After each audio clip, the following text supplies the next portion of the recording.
which is not that much at all. Anywho, we are back on the Mana Symbol channel with some more Modern Horizons 2 Modern and playing Enigmatic Incarnation. So for anyone who's never seen this deck before, we'll recap it as usual. So Enigmatic Incarnation is 2 green and a blue for an enchantment. That's a total of mana value 4. And it says at the beginning of your end step, you may sacrifice another enchantment. If you do, search your library for a creature card with converted mana cost equal to 1 plus the sacrificed enchantment's mana value. Put that card onto the battlefield, then shuffle. So what this means is you sacrifice enchantments and you search for creatures with a cost of 1 higher than the sacrificed enchantments. In this deck, generally, we're sacrificing 1-drop enchantments for 2-drop creatures and 2-drop enchantments for 3-drop creatures. We do have 1 4-mana creature in here now, and I'm sure I'll figure out exactly why that is. I just did. But we have 1 Venser Shaper Savant in this deck, and the prime reason we have this card is for one of our new cards, Imperial Recruiter. So Imperial Recruiter is a 3-mana 1/1. When it enters the battlefield, search your library for a creature card with power 2 or less, reveal it, put it in your hand, and then shuffle. We have a number of very useful creatures that fit that mold, one of which is Venser Shaper Savant, which can bounce a permanent or spell, which is a very uniquely powerful effect in basically all of Magic. So Recruiter can grab that, as well as tons and tons of other useful creatures, Eternal Witness, Magus of the Moon, etc. I'm just going to go through some of the new cards for the most part, but generally speaking, we use mana fixing and acceleration enchantments on 1. We will eventually be able to sacrifice the cards like Abundant Growth and Utopia Sprawl, but in the earliest turns, 1, 2, 3, 4, and 5, what you're looking to do is set up a Spreading Seas or Omen of the Sea or our new enchantment Dress Down to sacrifice to Enigmatic Incarnation. So what does Dress Down do? This is 1 and a blue for an enchantment with flash. When it enters the battlefield, you draw a card. And it says creatures lose all abilities, period. At the beginning of your end step, sacrifice Dress Down. So what this does for this deck is it gives you a lot of game in all sorts of different ways against all sorts of different creatures. Most notably, modular creatures. If you play this in response to a modular creature on the stack, it will enter the battlefield as a 0/0 and die. If you play this card while there's a Tarmogoyf in combat, it will be a 0/1 creature when the damage step arrives. There is kind of a ludicrous amount of things this can interact with. Those are just 2 of the more common things you can do. Oh, and of course, right now, you can remove any number of construct tokens generated by either Urza Lord High Artificer or Urza Saga. As soon as this enters the battlefield, they become 0/0 creatures and die. But there's plenty of other uses for this card that are, sort of beyond being able to list. So certainly something noteworthy. And at worst case scenario, if you run into a control matchup, you can just cycle it, which is not too bad. You do need to be a little bit careful with this card from time to time, given that we are playing so many creatures that we want to be functional. But generally speaking, you should be able to deploy that in such a way that it's not going to hurt you. Anyway, that's a 2-mana enchantment that easily becomes fodder for Enigmatic Incarnation. Then we've got Seal of Removal. This is a single blue mana for an enchantment. It says sacrifice Seal of Removal, return target creature to its owner's hand. This, in many ways, is replacing Seal of Fire in a lot of decks, but one of the most important things about Seal of Removal is you can bounce your own creatures with Enter the Battlefield triggers and cast them again. We've also got Sythis, Harvest Hand. This is white and green for an Enchantress, which means whenever you cast an enchantment spell, you draw a card, but you also get to gain 1 life. Sythis is a 1/2 enchantment creature. Noteworthy because since she's an enchantment creature, you can actually sacrifice her to an Enigmatic Incarnation and go up the chain. And then finally, Sterling Grove. This was originally an invasion block. This is white-green for an enchantment. It says other enchantments you control have Shroud, period. That means they cannot be the target of spells or abilities by you or your opponent. You can also sacrifice Sterling Grove to search your library for an enchantment card, reveal it, and put it on top. That allows us to have a little bit of toolbox enchantment attitude in the deck. Beyond that, we just have a bunch of toolbox enchantments and creatures. So we've got one of Scavenging Ooze, one of Meddling Mage, and one of Magus of the Moon, one of Eternal Witness, Deputy of Detention, Reflector Mage, Glasspool Mimic, and then Lurrus of the Dream Den. Then we also have traditionally excellent value play Renegade Rallier and Skyclave Apparition. And we've got some Teferi Time Ravelers because this card is just generally powerful. Lurrus of the Dream Den is crazy in this deck because you can fetch it up at end of turn with an Enigmatic Incarnation, and then replay an Omen of the Seas or Omen of the Forge directly out of your graveyard, since these have flash, and Lurrus allows you to cast a card on your turn. So there's like a truly staggering amount of small gains with intricate plays that you can make in this deck, and I am likely to miss a large number of them as we go on through the league here. But my good friend Mordekaiser is riding along from time to time, and he'll just chime in to tell me when I've made some colossal misplay about a half second before I realize that I did it. Or sometimes a half second after. Because he was so sure that I was going to make the correct play, and then I, of course, don't. Muffins on a Hill says, I never understand Enigmatic Incarnation decks. Too big brain for me to look at. Yeah, it's quite mind melting until you play it for a number of leagues, and even then, there are certain board states that just get completely insolvable.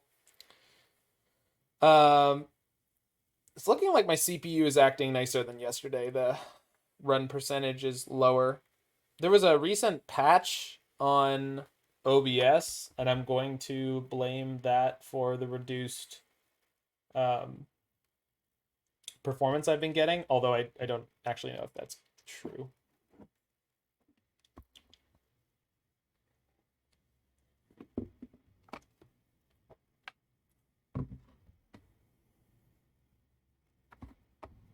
Oh, and thank you, Roybert. Busy tweeting at me?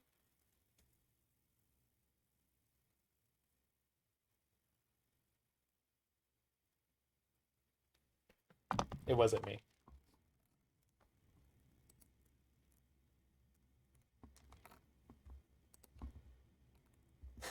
Yeah, Mord is very much in the same mold as you, my friend. You're just smarter than me, both of you.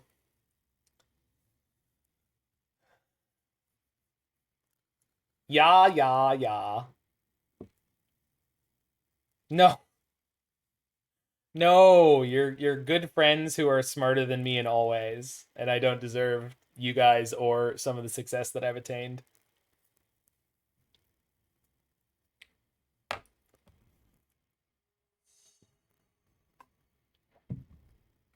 But what do I really deserve? What do any of us really deserve? Well, I deserve a matchup against Killer SUV. Fantastic screen name.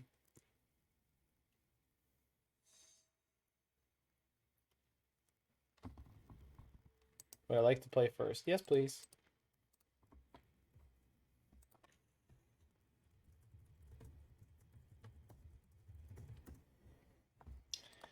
Yeah, I think I'll keep this. It's not great, but like if we're against any kind of aggressive deck, we have On Thin Ice and Omen of the Forge. Theoretically, we'll go Ralgren Triome into snow-covered forest and be good to go. And then we just need a little bit more time. And then in theory, if I ran into... All right, looks like modular. The Harden Scales. Oh.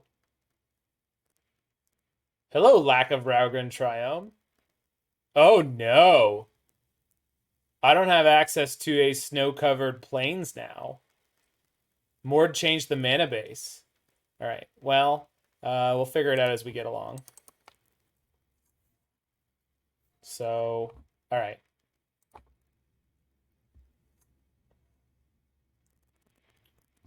It's a Ketria Triome here. No, I don't have access to a snow... Alright. I know I could have gotten the planes. No, I meant... Alright. Sorry. I said that wrong. What I wanted... I planned around fetching for Ralgren Triome and snow-covered plains, and I don't want to get a tap... Thank you. You got there. Okay. So, you're not dumb, buddy. I'm the one who's dumb enough to boot up the league without having done the research.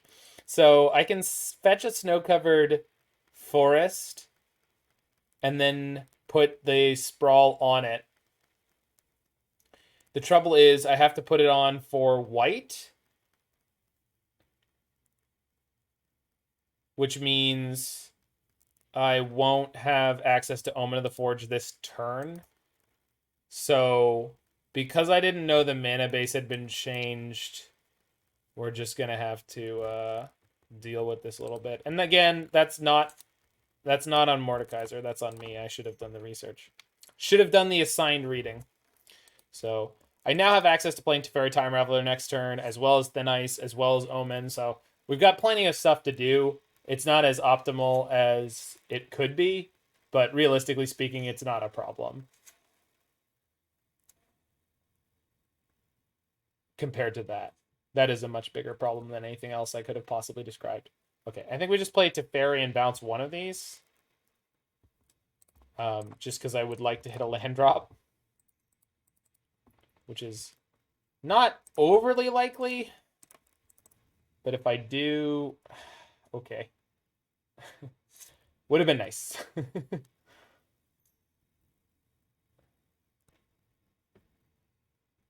Uh-huh. That's about to be a very sad wasp.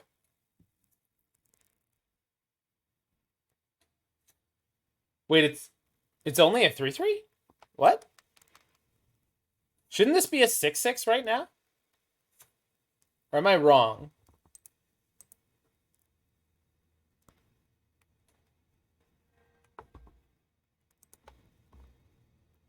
Am I wrong? He didn't move the counter. Does it bury the counter? Oh, it just buries the counter. Sorry, I thought the lower Llanowar Reborn didn't have a counter on it, because it's not... You can't see that it does or doesn't have a counter. Thank you, Roy. You did the thing! Yay!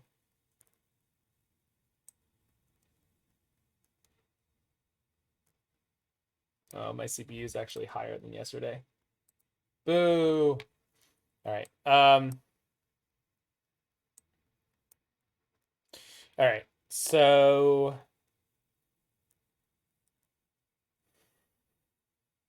Could just play Enigmatic and get a 2-drop, but I feel like I want to get this Zabaz or some of these Hardened Scales off the battlefield this turn. Probably going to play Rallier into Thin Ice.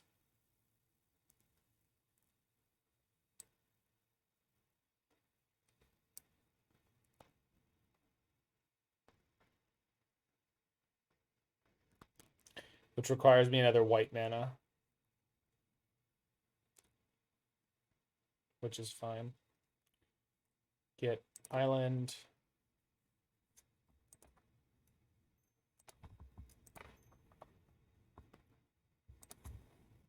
Get back my Heath.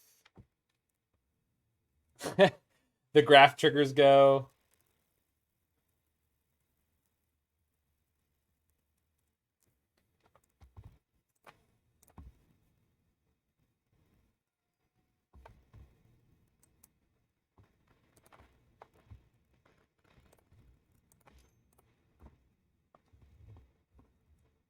Yoink. Maybe they'll buff our guys. That was the dream.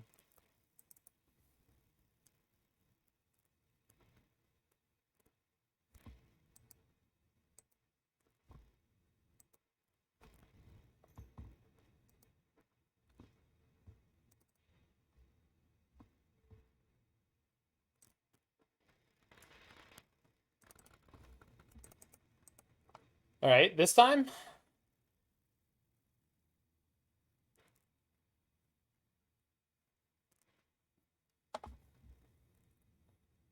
No, they again choose not to move their counters. They have a ballista or something they're about to play? Hangerback.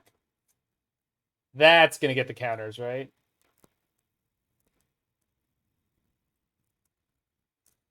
Just one. Wild. Okay, well, I can play Omen and Enigmatic. The Omen can't kill anything right now. It's probably just going upstairs for damage.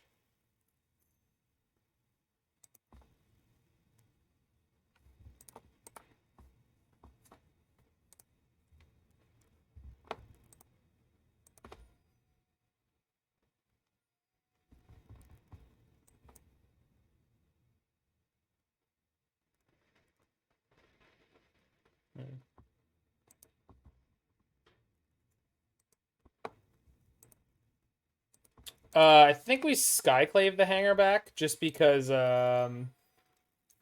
Deputy will. Oh no! Ah! Why is my computer being so janky again? I did not mean to click there, but I did. Okay. Well, we'll make the best of a bad situation. Good lord.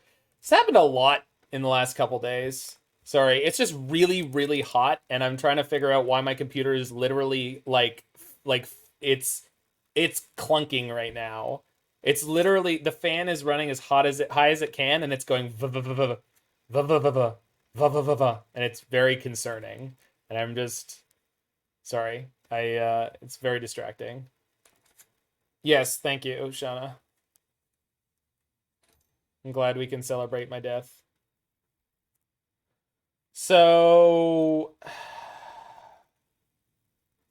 with things as they are, well, assuming they attack, I'll be in a really bad spot, but we can Teferi bounce the Arcbound Ravager and then Skyclave the Hangerback. We're dead. I don't think we're dead. I very much assume that we're not dead.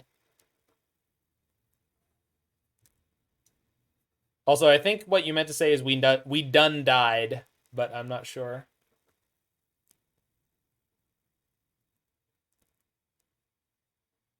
Because, like, they don't have trample and they don't have enough creatures to get through. So, like, I just chump block.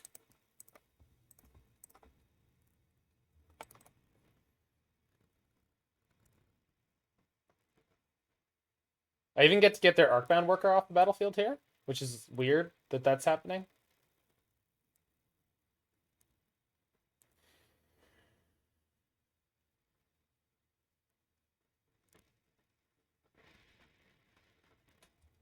Uh-huh.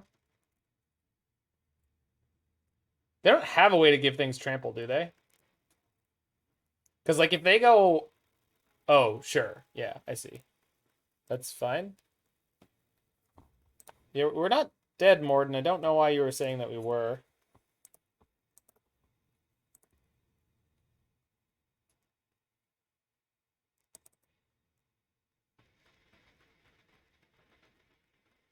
I mean, we certainly can be, but we're not dead yet.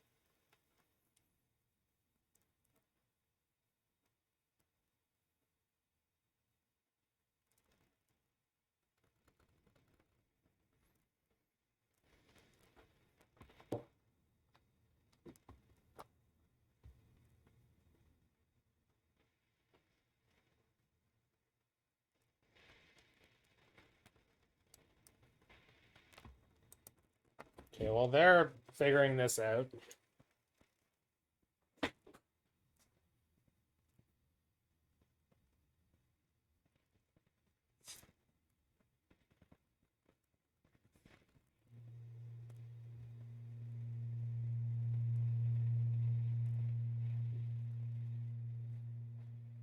Okay.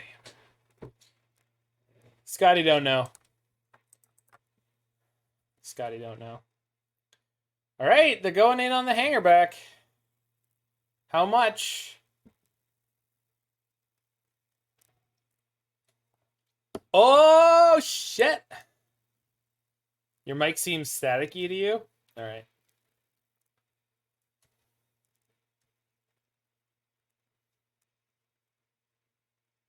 Then they put the rest of the counters on Zabaz. I see. So destroy Zabaz and then chump block forever? Okay. Seems fine to me. So in the main deck, do I have a 2-drop that's good for this? No. But that's fine. We have Skyclave, we have Deputy, we have all sorts of stuff. So just sacking to go for the sack to go for 3-drop.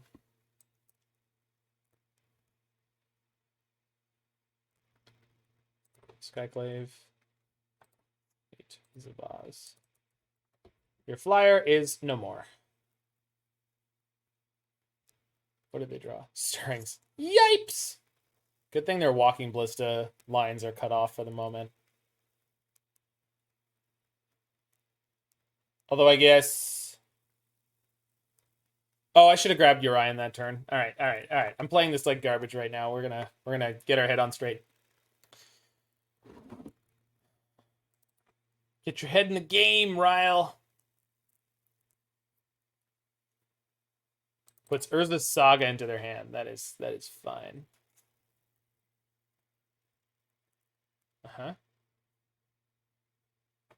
Whatever happened to the Ozolith? What are you talking about? They can make a billion Thopters and you don't have a 2-drop in play. No, I have a On Thin Ice in play. That's my plan for the moment. I honestly don't have a plan right now, Shauna.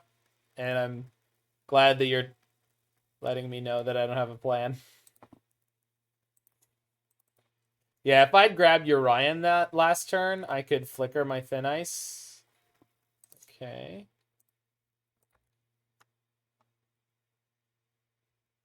You're right, though. The Thopters are a problem, and they can actually get them because of the Phyrexia's Core.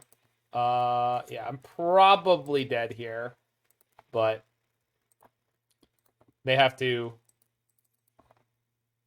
know to go in on it. Which they should. I mean, it's not... This isn't rocket surgery. Yeah. So I screwed up and missequenced for no particularly good reason, and we lose the game because of that. But that's fine. We can get this in 3.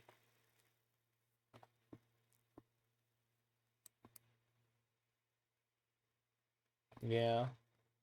The 2-drops in this deck seem to have taken a big hit.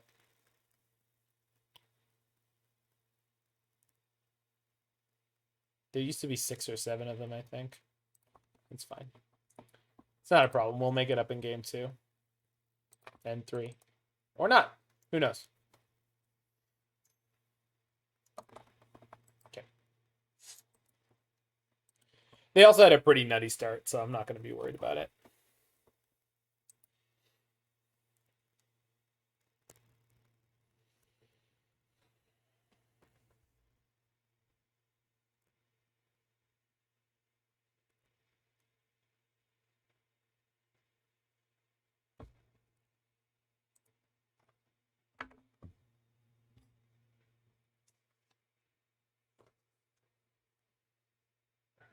All right. So, Kasali Pride Mage. Oof.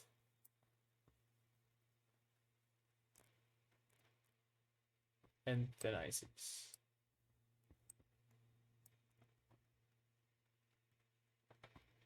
Things we don't need.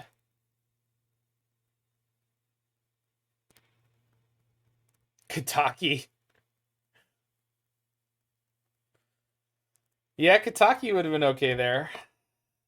So, don't need Skoos.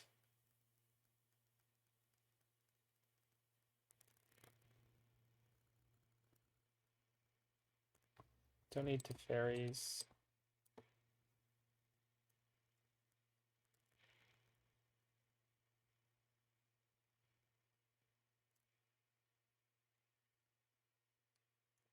There used to be one in the sideboard, Roy, but I cut it for endurance because Mordekaiser told me to put endurance and collector oof in the sideboard. And so I cut Plague Engineer, and a Rest in Peace. Rest in Peace does punish part of our deck, so I don't feel particularly bad about that cut. I understand that there are a bunch of graveyard decks right now that are somewhat viable. And I guess we're not playing Yixlid Jailer in the sideboard anymore either, so maybe that was incorrect. I'm not sure. But that's what you get if you have a person who hasn't played this deck in a while and you say, oh, these cards should be in your sideboard, make some cuts. Like, I don't know. I felt like Blood Moon and Rest in Peace were very hopeful. Oh, I agree. It would have been nice in this matchup. I completely agree with you. It would have been nice in this matchup. It's just when I was looking at things to cut, I went, you know, the only way we're getting this one Rest in Peace post board is to play a Sterling Grove, then sack the Sterling Grove, put it on top, and then be able to play it, which is fairly slow. And probably too slow for some of the graveyard-based matchups, so I cut it in favor of Endurance, which I was told to put in. All right, I'll keep this. It's not great, but it's got interaction, got some card draw and mana fixing.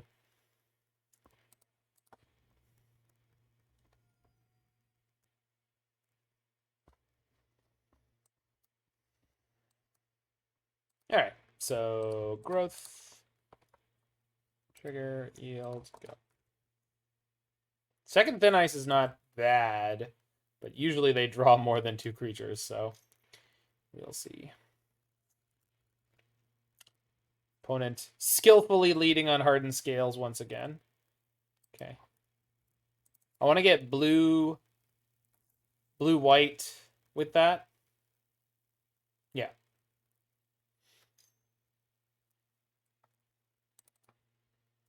There's the Ozolith, as Roy asked for last game. What happened to the Ozolith? It's right there. We played a single game against Hardened Scales where it didn't appear, but don't worry, it's still kicking.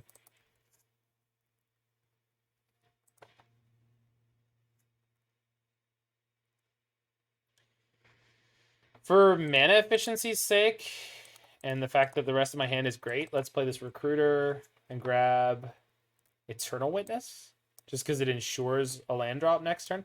I suppose instead I could get Sythis. Sythis seems really good, since I'm probably going to play Sythis into Thin Ice next turn.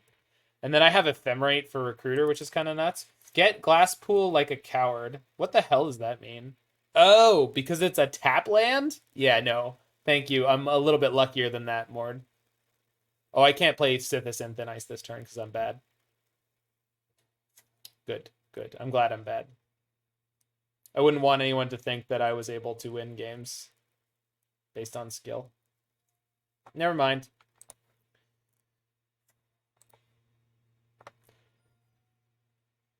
So, but if I play Sythis into Thin Ice here, they can put all their stuff on. You fetch the wrong Triome. There is no wrong Triome. I fetched the only Triome which is in this deck, which seems to be the wrong one. But that's my current opinion on the mana base. But that's only because I was used to the other mana base. It does not mean that it's wrong.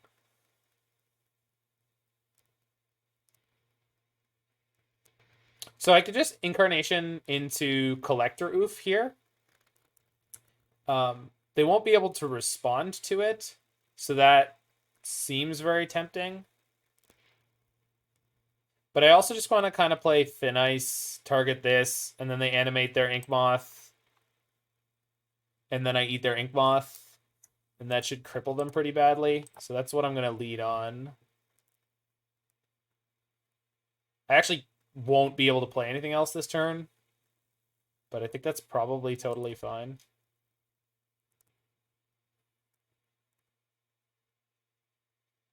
If they don't do anything with this, I'll just shamefully play a Sythis afterwards.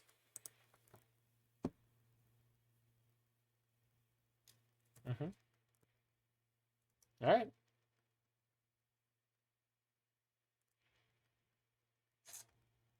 Wow. All in, huh?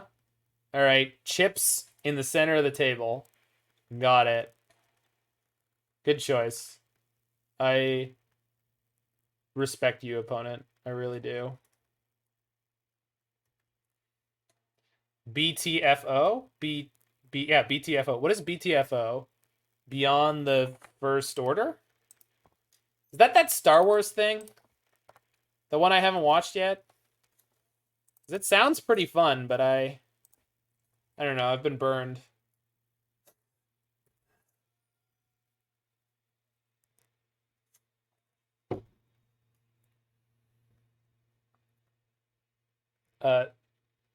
Nope.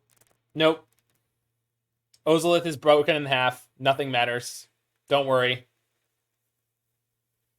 I just took lethal damage. Clearly should have gotten the Collector Oof. That's ridiculous, by the way.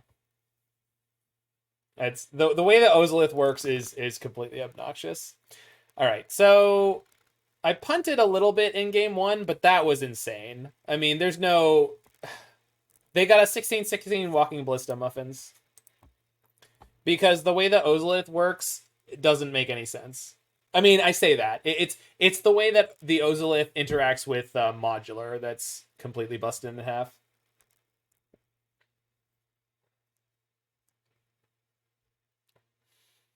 Yeah. So, when your Modular creature dies, the Ozolith gains a number of counters equal to that creature, but you also get the Modular trigger for the number of counters.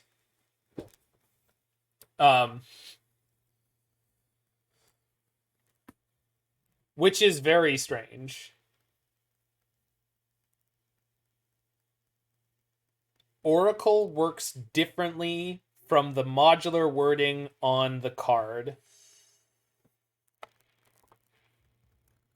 What?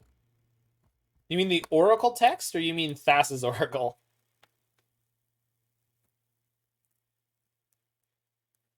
Yeah, it's both. I think both the Ozolith and Modular say like you move the counters from that thing to something else, and in neither case is that actually what happens.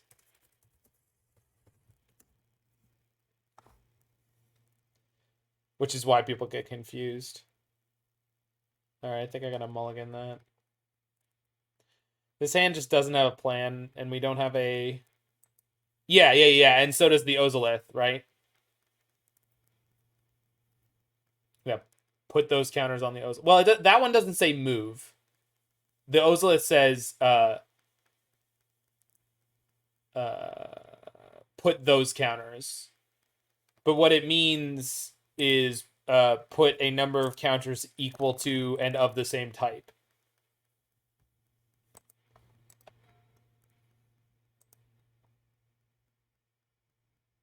Right. Is it possible to play green-white Storm in Modern with the new Enchantress creature? I don't know, Strifo. Enchantress Prison made a small splash in the first... Oh, no. In the first weekend's challenge of the Modern Horizons 2 season. But I couldn't tell you if something like your Storm deck is functional. I doubt it, but it's possible. Maybe it is.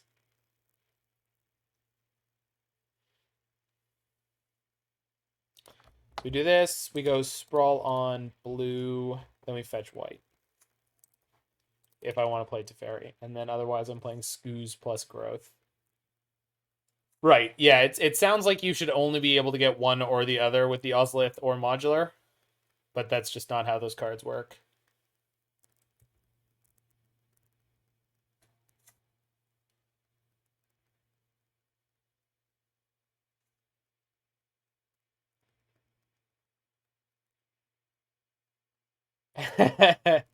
The living will envy the Hogak and the Okode.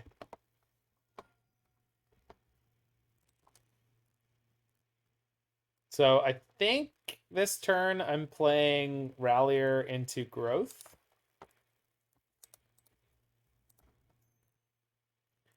So I think the Rallier deters them from attacking.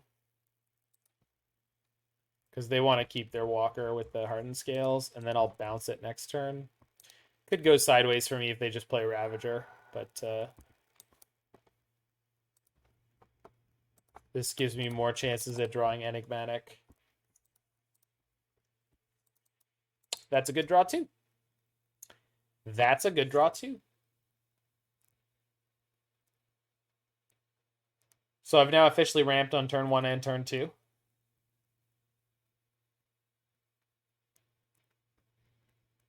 Yeah, the green storm deck of your style, Strifo, maybe it's possible. The thing is, Sythis doesn't have Shroud, which is, I'm sure as you know, a big deal. But I mean, I'm willing to look into it.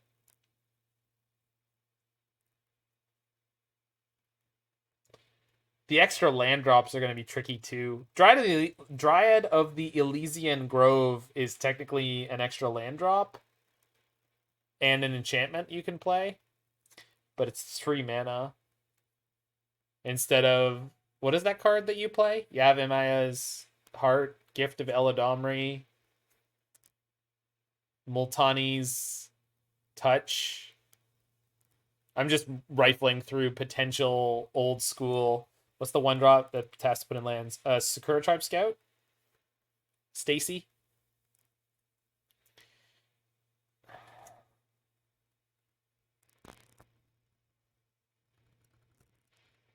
Once upon a time there was Steve. Now there is Steve and Stacy. Wow. Random.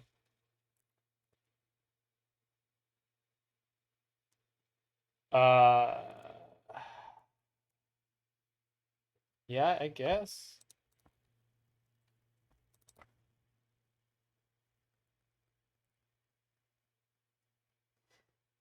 You know what to type, Roy. Oh, that's not what you were supposed to type. You're supposed to type 3. I don't know what Sakura Tribe Spring Caller does, but I guarantee you it's going to be in a tier 1 deck eventually. Molimo Marasorcerer? Molimo's fine.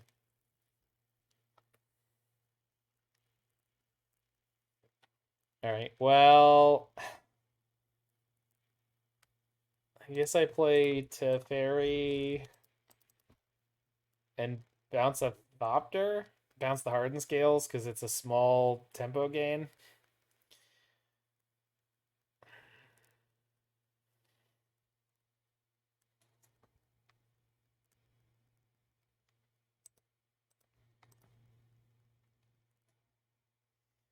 That is a hell of a card, Roy.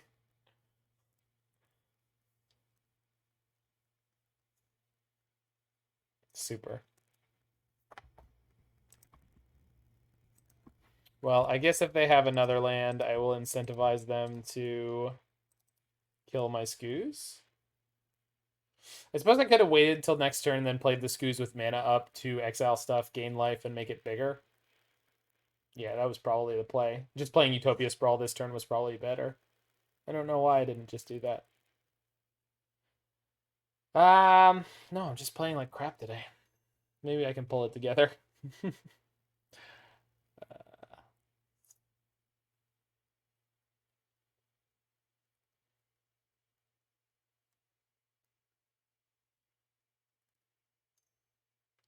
Okay.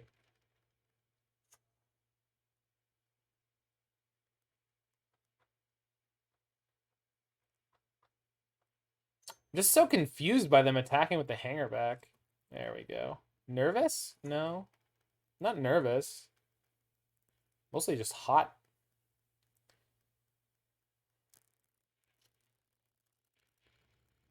Yeah, this is insane.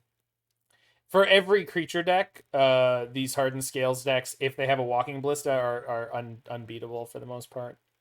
If they don't have a Walking Ballista, usually you're kind of okay until they do something obnoxious and then you're dead. Yeah, Stony Silence is definitely something you could be playing. I think they're trying to figure out if they can kill me, and I'm not actually sure that they can't. 1, 2, 3, 4, 5.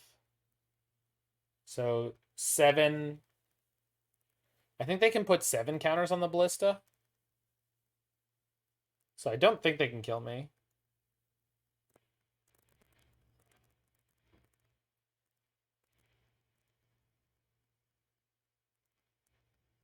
Okay. I was like, attacks with 1 Thopter? Oh, they're splitting them up, I guess. Yeah, sure.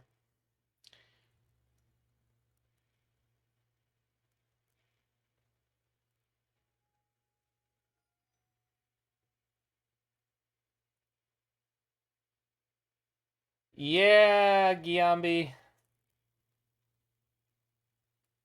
It's it's something. Okay.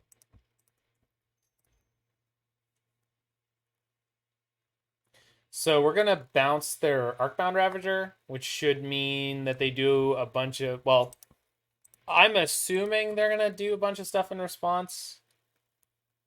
And then I will play Seal of Removal and bounce whatever they put these counters on. No, they just let it go. Okay. Well, that means I'm not dead next turn. Let's play Sprawl on blue.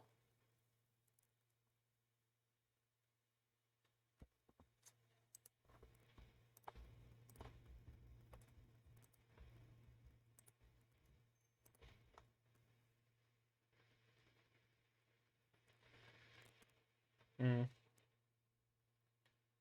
Okay, I do have double white. Let's keep the Hangerback Walker. So Seal of Removal should keep me alive here, no problem. Reflector Mage means that they can't replay any number of Arcbound Ravagers this turn, so we're kind of in okay shape, although I'm sure that could quickly change.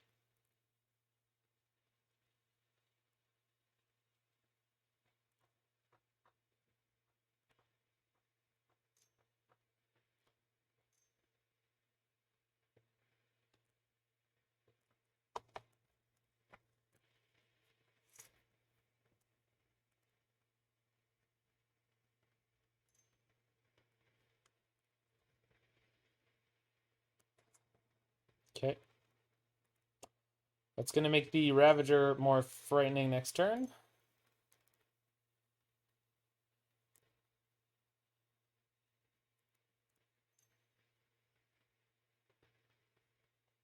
They're trying to replay the Ravager. Weat. I'm weatting. Second Ballista. Yipes. This is the second Hardened Scales deck in a row, yeah. I'm assuming this was the deck that 5-0'd. The first one was the list that won the Sunday challenge. And then I think this is another list, which I'm assuming was in the 5-0. Well, that's unfortunate.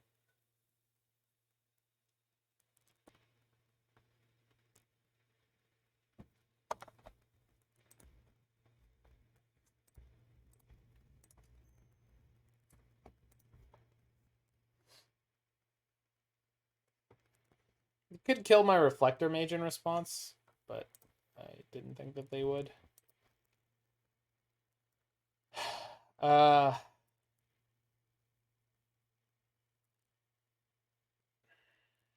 Feel like the only thing that makes sense is to try to bounce the Arcbound Worker.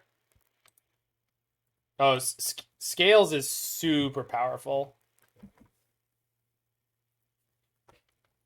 Even without Mox Opal, the deck is very, very strong.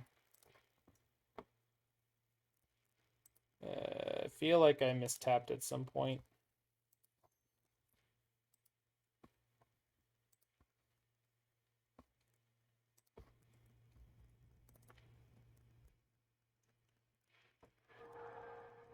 So in their hand is at least one Arcbound Ravager and one Arcbound Worker. They're hitting me for 2, then they can shoot me for 3, 4, 5, 6, 7, 8, 9, 10, 11, 12. I think I'm dead. 13. 14. I think I'm dead. We'll see. We'll see how good their math is.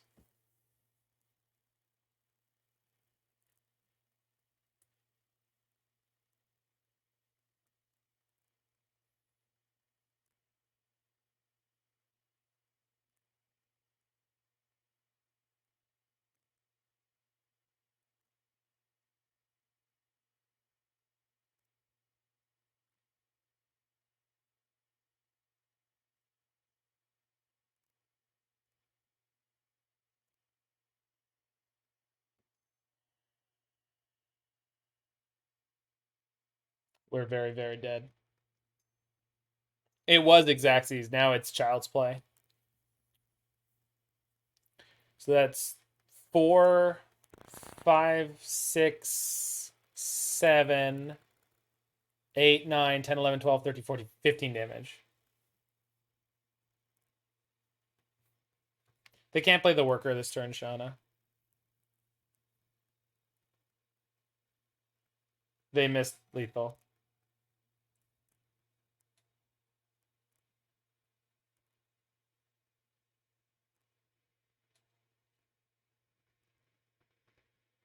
Wait, what are they doing?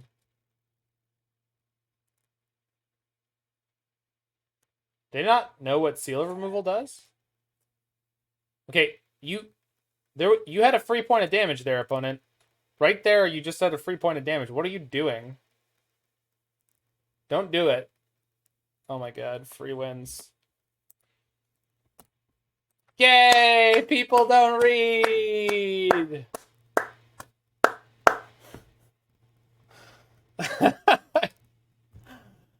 I don't feel like I won, Muffins. I don't feel like I won.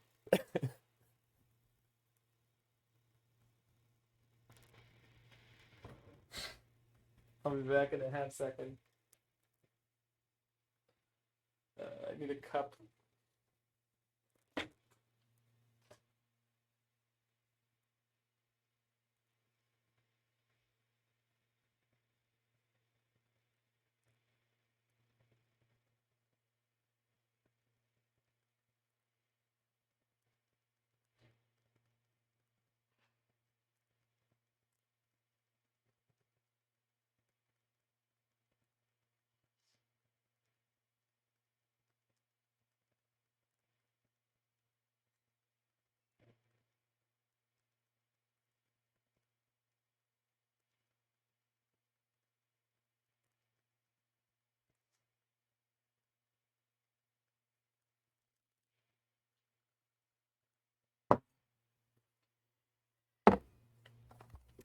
Yeah, they conceded. They conceded after they lost.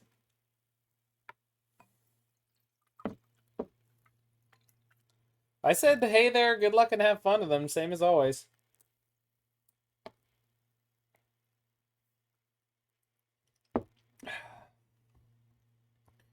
Oof. Very nice. Alright, so 4 in. We go Scoos.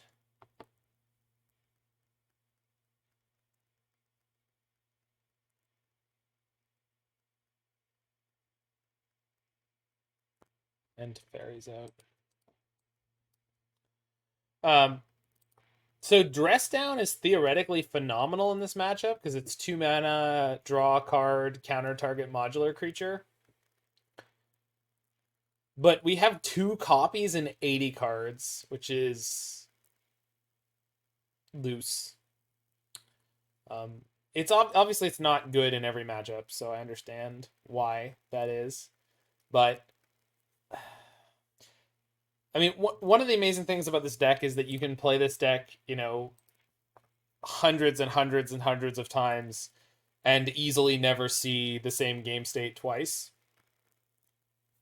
But one of the down things about this deck is that there's a severe lack of consistency.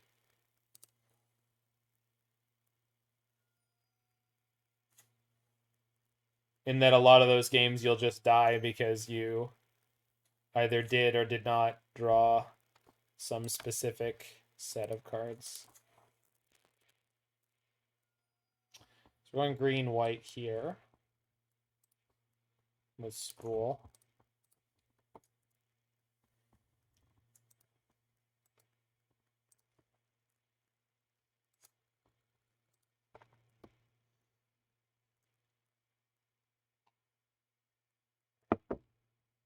So Zabaz is a new card. So this is a 1 mana 1/1 modular 1.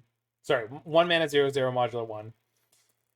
If a modular ability would put 1 or more +1/+1 counters on a creature you control, that many +1 are put on it instead. It also has red, destroy target artifact you control, and white, it gains flying until end of turn.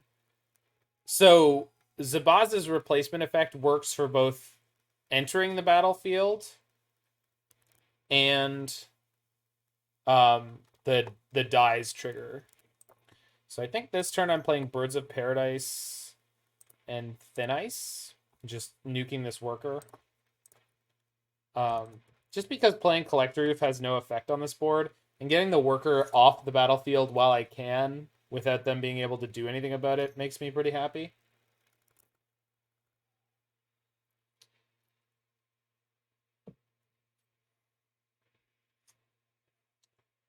They Stirrings for land. Yeah. Wait, no, modular triggered ability. No, it does not. It does not work for both. Never mind. Modular triggered ability. No, it doesn't work for both. My bad. The extra counter came from Llanowar Reborn. I missed it. Yeah, I'm aware. I got it, Roy. No worries. I got it. It's just it had an extra counter, so I was looking at it and going, I guess it came from Zabaz, but I missed the Llanowar Reborn. All right, so I have 1 land and 3 mana. 99 problems. So play growth. There we go. No revolt right now. But I guess I just play Oof. And now I have Oof with Ephemerate backup, which is not the worst. Oops. Did I have the wrong color floating? Not. What? No, I didn't. I didn't have an option. Can untap that. And then. Jeez, I'm just so off my game. It's crazy. It's like I can't even speak straight.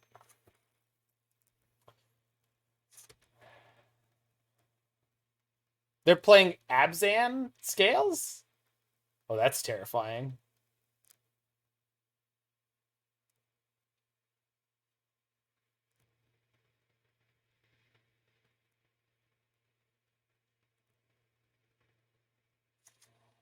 Uh-huh.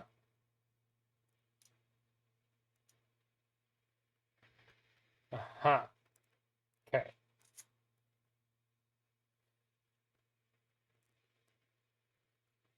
All right. I will turn that into a 1/1 flyer.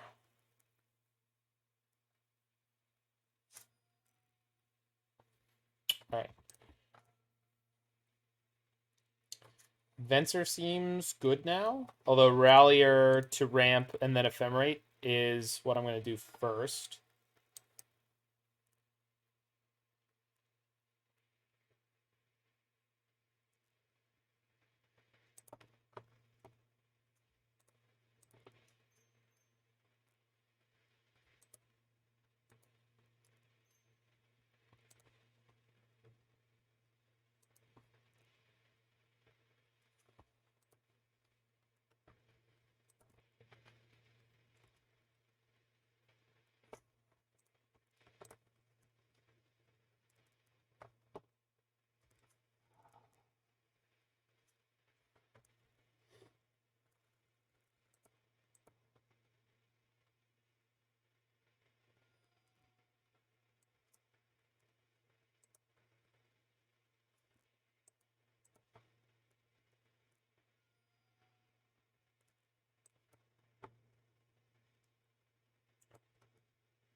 I could play Phantasmal Image and just go again.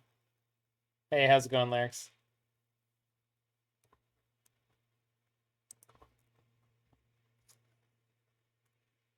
But I think I'd rather just grab Urian.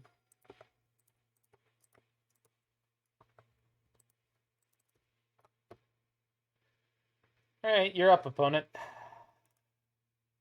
Dismember me now or forever hold your peace.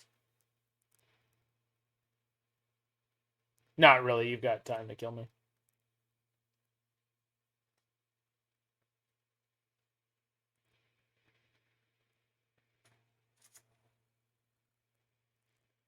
Power Depot is scary looking.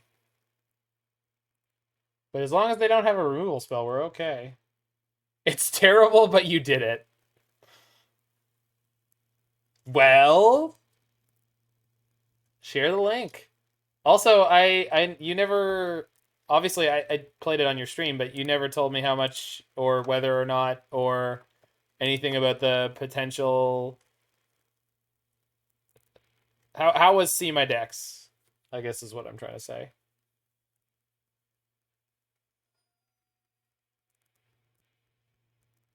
Blocks of Baz. Oh my god, it's not flying. Thanks, Mord. Clearly flying in the art. And again, yeah, the song. Gun to my head. I know how the card works, but when I was looking at those blocks, I was like, well, I don't want to block the Hangerback Walker and Venser. Double Venser. Yep. Sorry, I'm just distracted by the previous misplay and people pointing it out and etc. etc. As usual, punt into punt here. So this gets a planes. This has to get something else. But Venser... Good. I don't know Force of Fill. I should, I guess.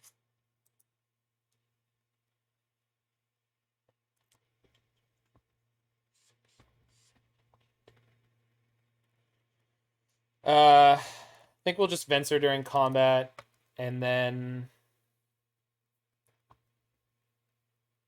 Phantasmal and Urian. What am I phantasmaling?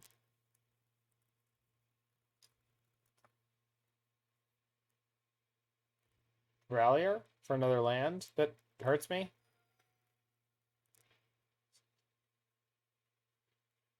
Oof. Orthopter. Yeah. Yeah. Alright. I'm in for Orthopter. I have listened to that podcast. Did he do the Hogak one? I'm assuming that was him.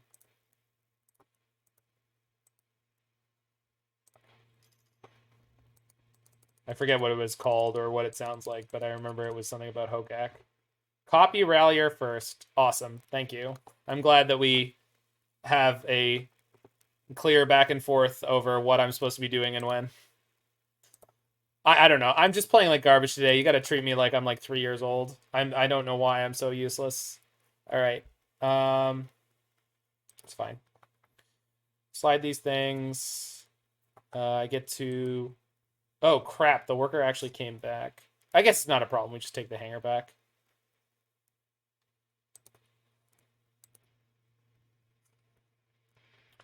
Why did I think the worker was going to enter the battlefield dead? It's just because that's how all the X cost cards work. That's why. I don't need to look at chat to know that Mord just said, yeah. I don't need to do it. I know what happened. Okay. I know. I'm just like, I'm just feeling more annoyed than usual with how I'm playing. All right.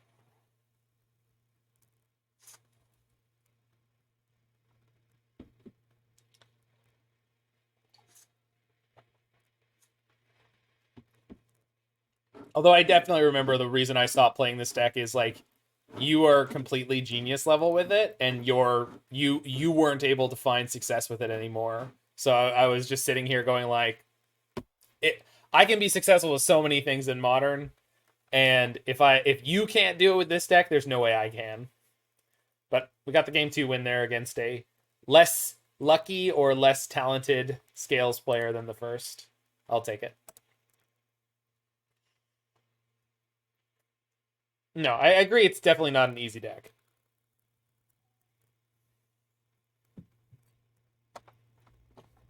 But also my computer's running like garbage all of a sudden in the last 2 days.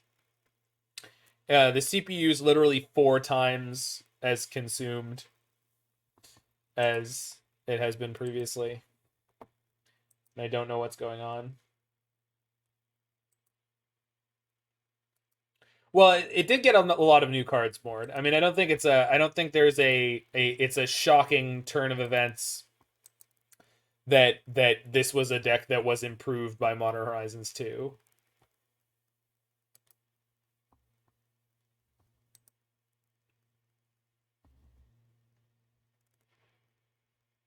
Because there was a good number of things that came out.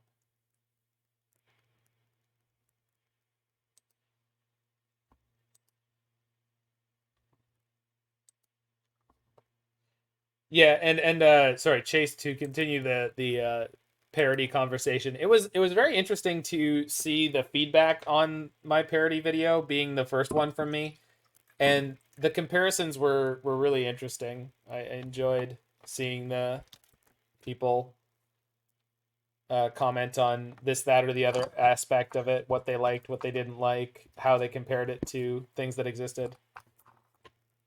So here's the thing.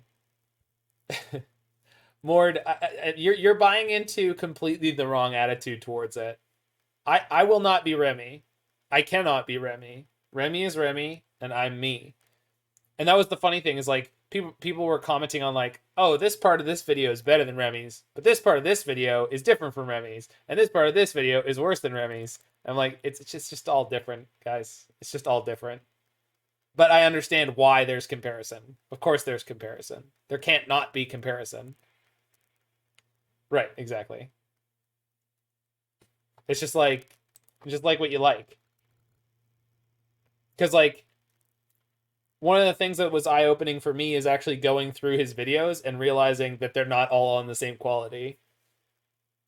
Yeah, I understand what you mean. I understand what you mean.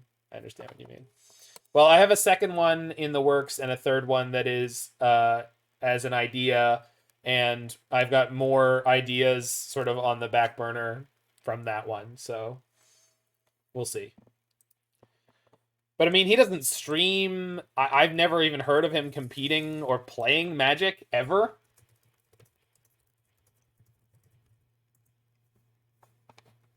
We are on Enigmatic. We are indeed on Enigmatic. All right, that's definitely a keep in the dark. So, Ketria Triome. I have the snow-covered plains in hand. Well, he has to be a Magic player, just like some of the jokes in the songs and videos are they're just too specific. He has to be a Magic player on some level. But he's just not. Yeah. What is it? He's a person who plays Magic, not a player. He's not a player's player.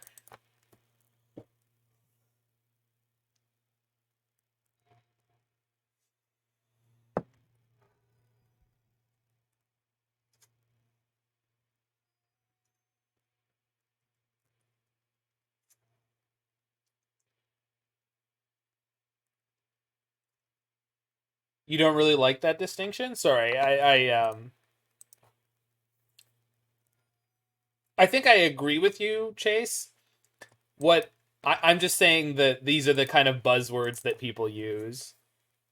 It's like how some people decide that someone who's like the world champion this year is just totally different from someone who's the world champion in 1997, and that somehow one of those is better than the others. It's like they're both playing against a diverse field of human beings who are competitive about the thing that they love. Yeah, okay. If you really want to get into the granular nature of any of that, you go for it. For me, right. Well, he's none of his content actually has gameplay associated with it.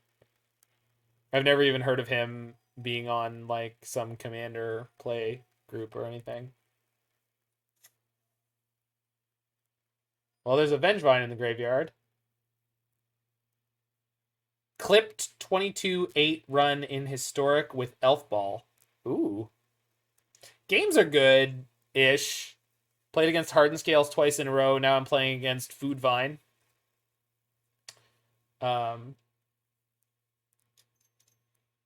Right. Ooh, Rootwalla. Hey, baby. Wait, they have a hollow one? They must have a hollow one. This isn't Mugak, at least not yet. No, I mean, it might be, but it doesn't look like Mugak. Mugak is the Sultai version.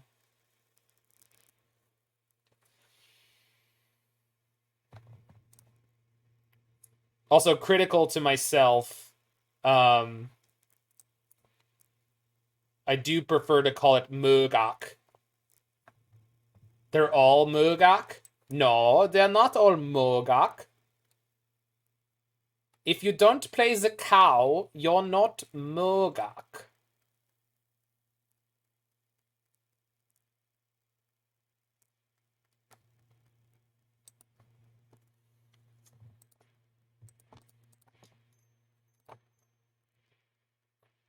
It's okay, Mord. I don't like how much damage I'm going to have to take for this play. Everything is Mogak. You are Mogak. I don't think I'm Mogak. I don't feel like the Mogak.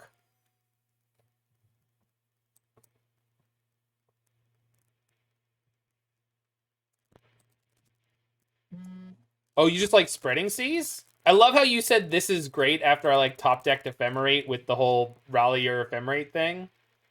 No, I understand that, Mord, and that was my more conservative line until I drew my card for a turn and you said this is great. And I was like, oh, I guess I'm supposed to do the crazy Rallier Ephemerate value thing because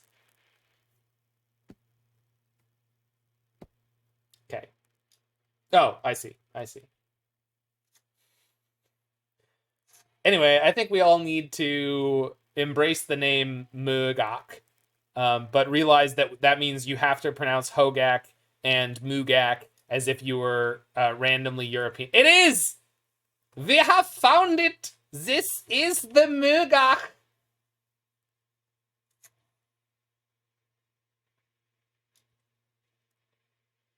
And we have Asmor Anomardic, a Dyson Akuldakar entering the battlefield.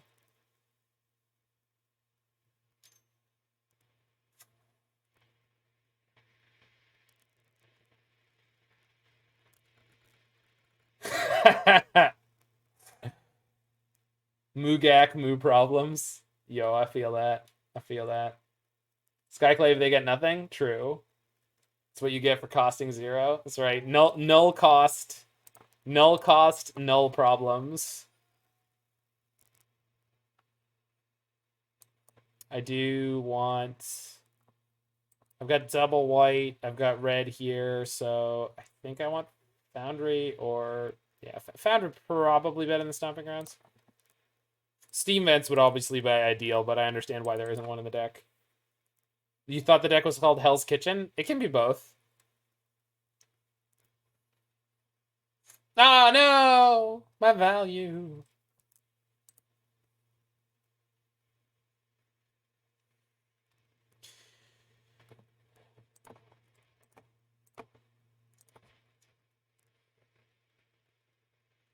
Creature is raw.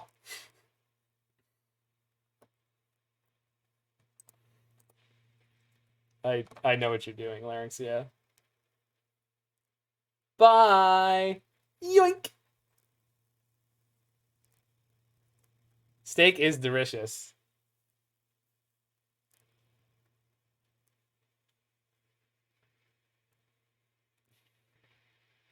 The last time I had steak, it was not made... Or, sorry, the last time I had steak that wasn't made by me, it was not very good. But... Oh, okay. Interesting choice. But the last time I had steak before that was insanely good because it was the chef at the restaurant I was working at who made steak tartare as an appetizer, and then as usual, not usual, as sometimes happened, they made more than what they needed. So we got to try some and it was insane. Discards Hollow One, Wooded Foothills, Copperline Gorge. Plays the second Hollow One. Okay.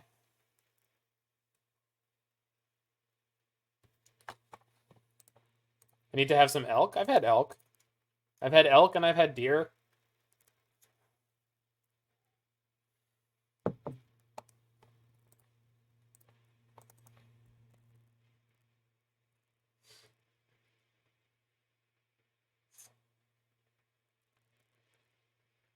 Yeah, you're probably right, Larynx, that I should have Spreading Seas their last land and just taken. Oh, right, because then they couldn't pump the Root Walla. Yeah, I definitely should have done that. I mean, it's gonna be fine. Bison's pretty good. Is it? Okay.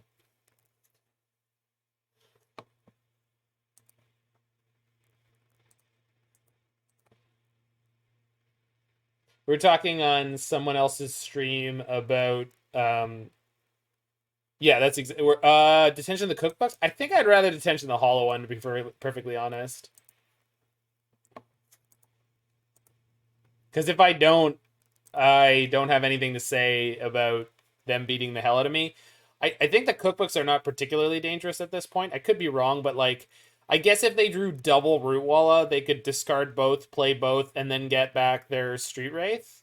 But once I get rid of this hollow one with the rest of the game state, I guess I could just bounce it for now. No, because they could double discard and then just replay it. Yeah, I think it's right, the Deputy of the Hollow one.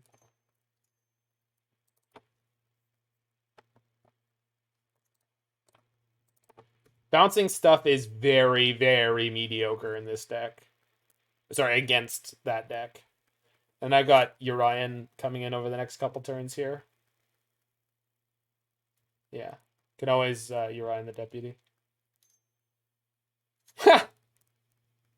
That's a tough draw. Come to me, baby. I missed you. I missed you, baby. Come here. Come here. Keep the Magus in hand to snipe the Saga. What? They might be running it? Sure. I mean, I don't know what else I was going to do with the Magus. Yeah. Yeah, the Asmora... Well, and it's just like Asmora, Vengevine... No, I know Magus kills Sagas. I just don't... I'm not afraid of them playing Urza's Saga. I don't think this deck could possibly afford it. If they're playing Urza's Saga, I'll eat my hat.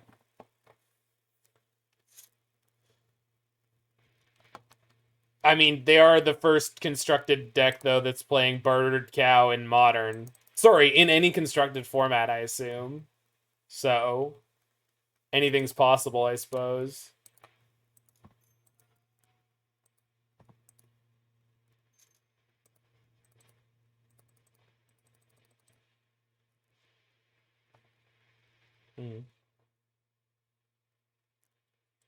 Tortured existence in Pauper?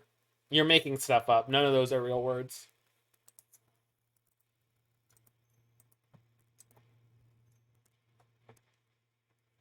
I'll play Fats Oracle. I'll play Spoils of the Vault in response. Yeah, I agree with that, Alex. I think Horizons gave Enigmatic a good boost.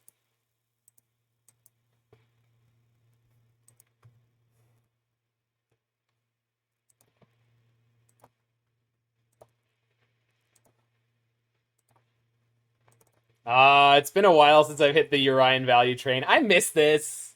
I do. Fixing Dry Boomer? You call that fixing? Oh, I forgot about the C's. I knew there was something I was missing.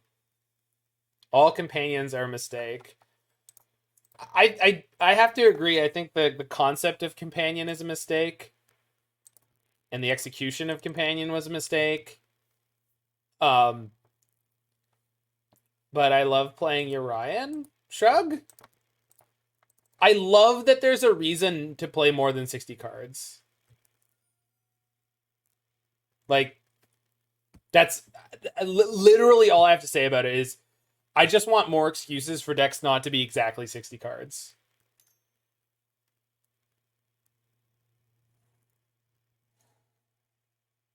No, my Enigmatic.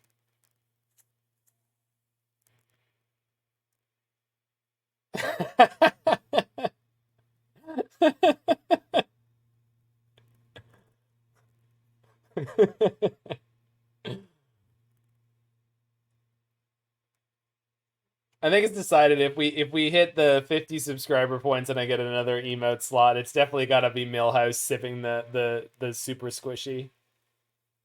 The all syrup squishy. I love a sip emote. Yeah, look at Lutri telling me that's a mistake.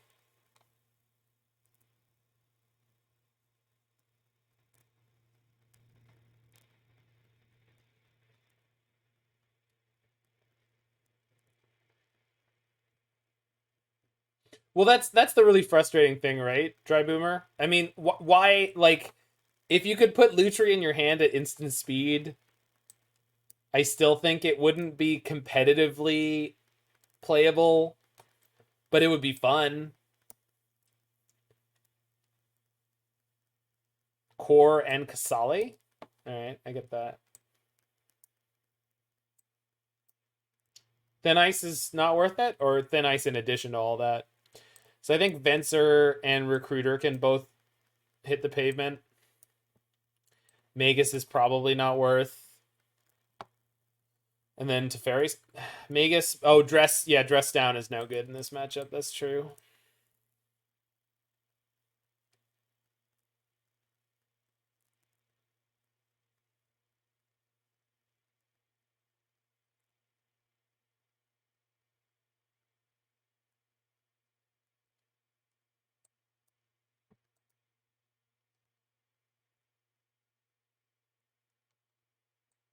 Yeah, I agree with that. All right, I see. So dress down, Magus, Teferi, and wait, you said something else.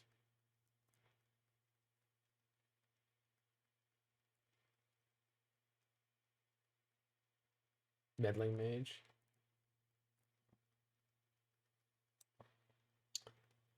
Is there something else I was supposed to have in?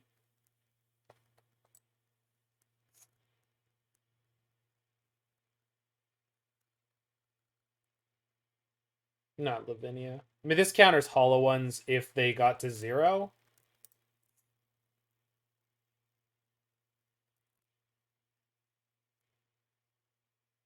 Yeah. It's very fun. Yeah, but okay, but here's the thing, Dry Boomer, about companions and commander. Teferi does shut down madness, yeah.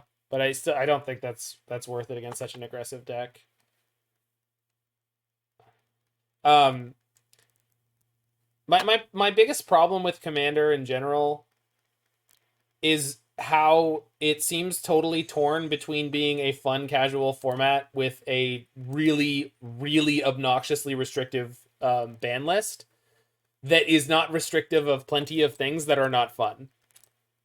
Like, there's so many things that aren't banned in Commanders that are unfun, and most of the things that are banned in Commander is like, oh, that's too powerful. Oh, that's not fun.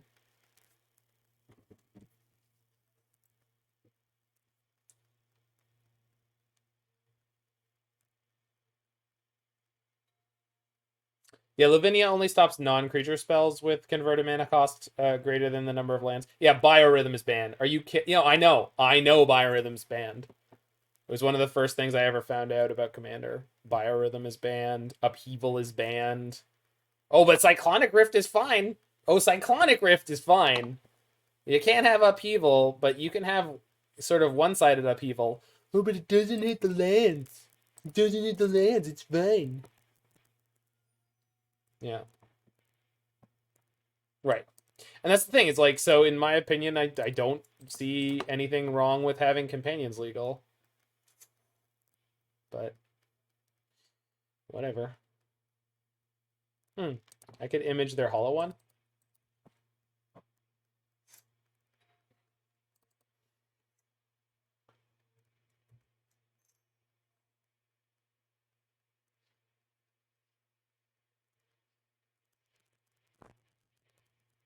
I did see some of the wheel effect freak out. Just ban Narset, guys. Well, that was a really good draw. Nobody's saying ban Narset, all right?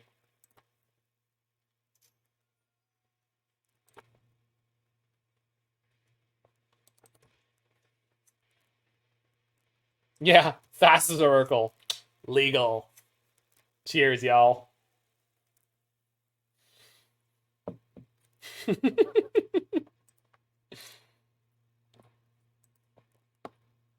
I mean, if you want to take things out of context, Phoenix, I could really give you stuff to take out of context. Why are there so many creatures that only one copy of the deck? Because we're playing the card Enigmatic Incarnation. Go read that and come back to me.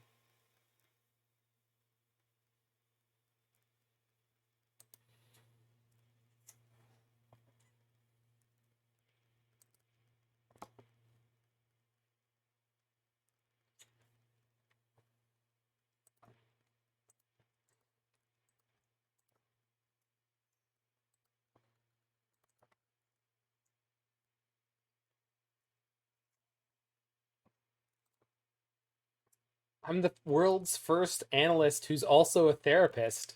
I'm an analrapist.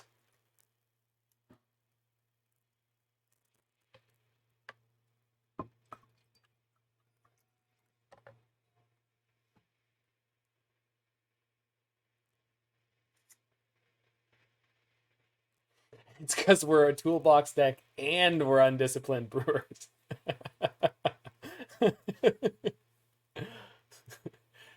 Opponent's deck seems to be going really well.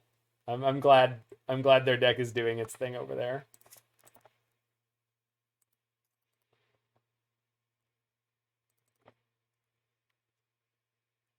Anvil of Bogarden?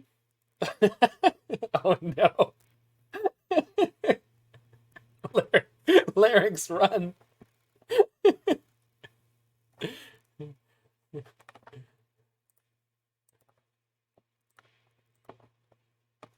You've angered Mord, and he's a spicy Latino. You're in big trouble now.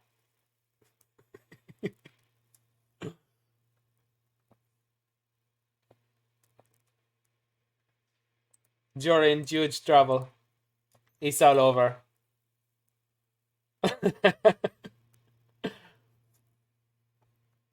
All right. Just trying to find land drops here, and good lord, I cannot. I guess I'll keep Teferi at this point. Attack for 2.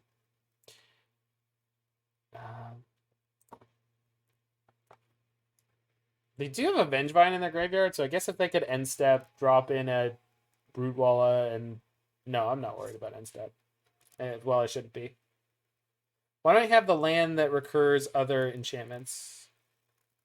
Hall of Heliod's Generosity? Yeah, it's just not very good, is the prevailing wisdom.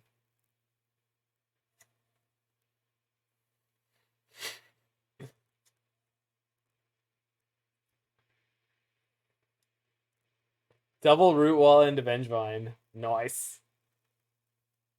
That's, alright.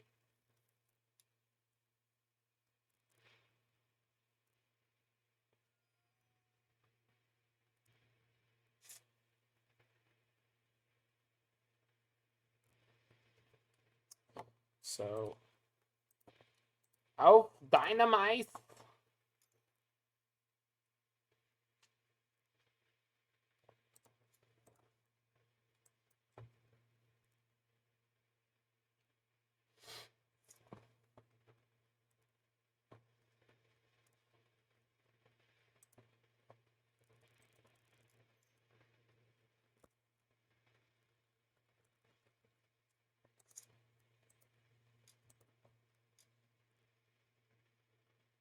Oh, whoops. That's until end of turn. I meant to image my Reflector Mage and then slide it with Prince to get both root walls off the battlefield. I mean, this will work fine.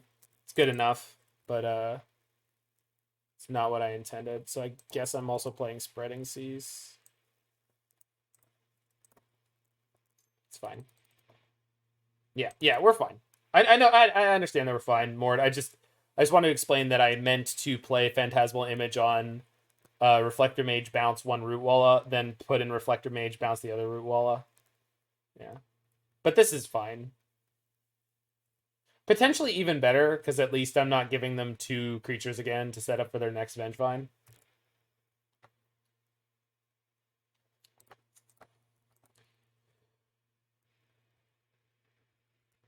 Found another Thin Ice, which is great.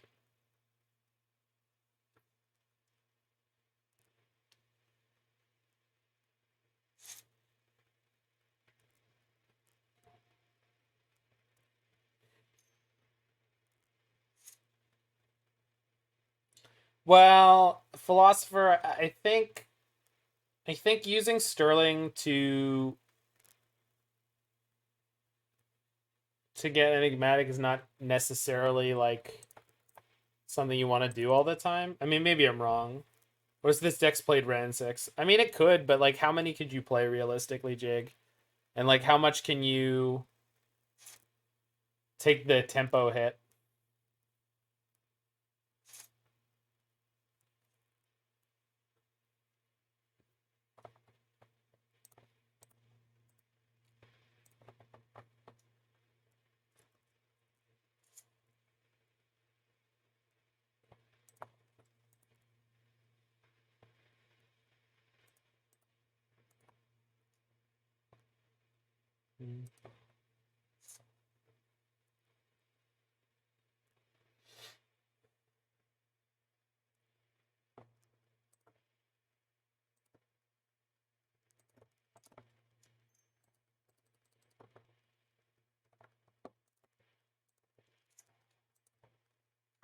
So I'm going to play Teferi here, balance my Abundant Growth, play my Abundant Growth this turn. Because what I was most interested in finding is another land, which I did. At this point, I'm at 8. I think I'm not attacking with Charming Prince. I want to find more value before I start going like that. I know they don't have any colors other than red right now, but I'm just worried about them just finding Vengevines they can get into play. Gordon Ramsay's face on your Underworld cookbooks. That's an idea. So I lost 1 on Thin Ice and Phantasmal Image there. But we found Incarnation, which is great. 1 hollow 1. And they did not discard a Vengevine, but they now do have a Feasting Troll King that's going to come back.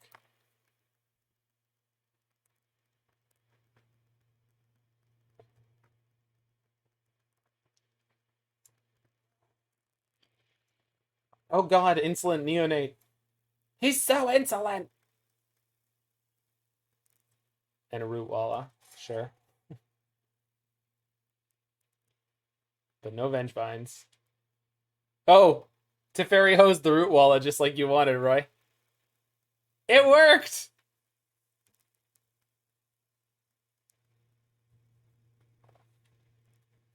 The one Teferi to rule them all. Alright, so this turn I'm playing Deputy on Feasting Troll King plus Enigmatic. And realistically, at that point, this game should be over.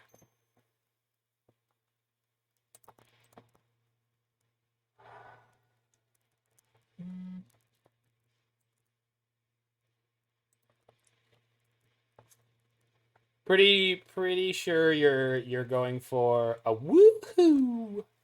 Bound to say a woohoo. Neonated to Oldenate. That guy was cool. Less insane. Well, he was more respectful of the furniture. That's my beef with Neonate. Why he gotta put his boots up on the furniture? That's just disrespectful is what it is.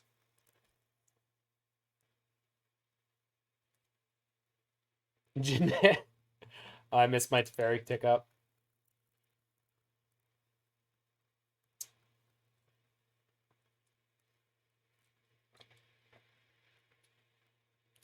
I actually don't know what I'm getting here. Probably just a Rallier this turn. Could be Recruiter. Could be Witness for my Reflector Mage. I think Rallier's probably fine. Because they're not able to... Oh, I could image the Rallier. Yeah. Classic Mord play. Just grotesque avalanche of value. Then we So now I get a second Rallier trigger and just thin ice the hollow one. Seems fine. I have more enchantments, many more enchantments in play. So seems fine. All right, opponent. You've got one card in hand and no creatures. Enjoy. Value. We are making great value.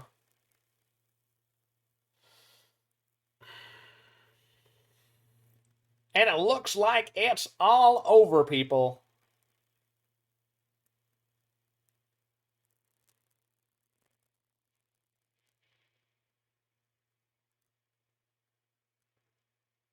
Yep. 2-1, baby! So after a very disheartening first round, Incarnation's going fine. We got absolutely raffle stomped in round 1 Freak by red-green Hardened Scales, the challenge winning list.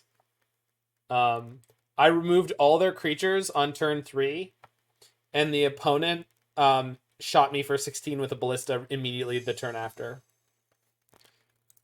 So that was gross. Ozolith is a messed up Magic card. But other than that, it's been going just fine. I just beat Mugak.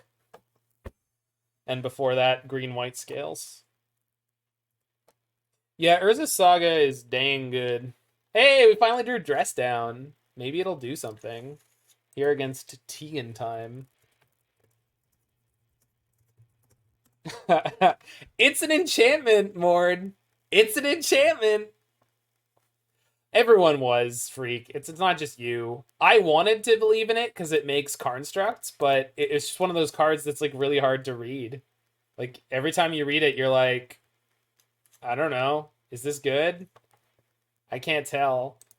It's 2 mana draw a card. You Stone Rain yourself with it. It's not clear that that card is playable on any level. I don't think so. I'm sure there are some people whose skill at reading what cards are going to be good in Modern is so good that... Oh, you're talking about the Dress Down? Wait, what? Okay, sorry, there's way too many messages flying around with different names associated with them.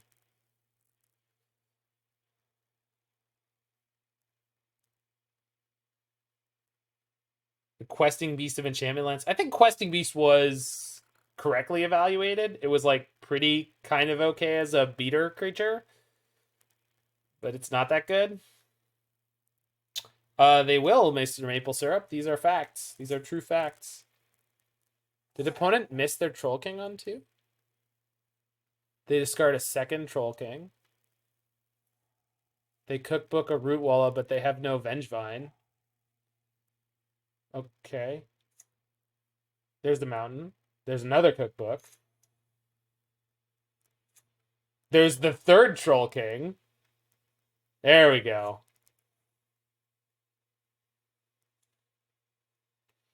So now we Recruiter for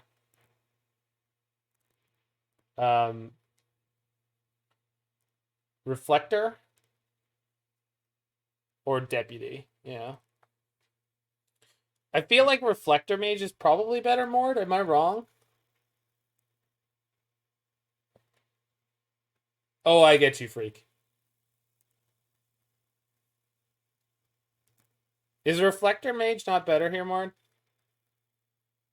Extra food for the kings? I mean, sure. But Deputy is very removable. I guess they don't play too much removal.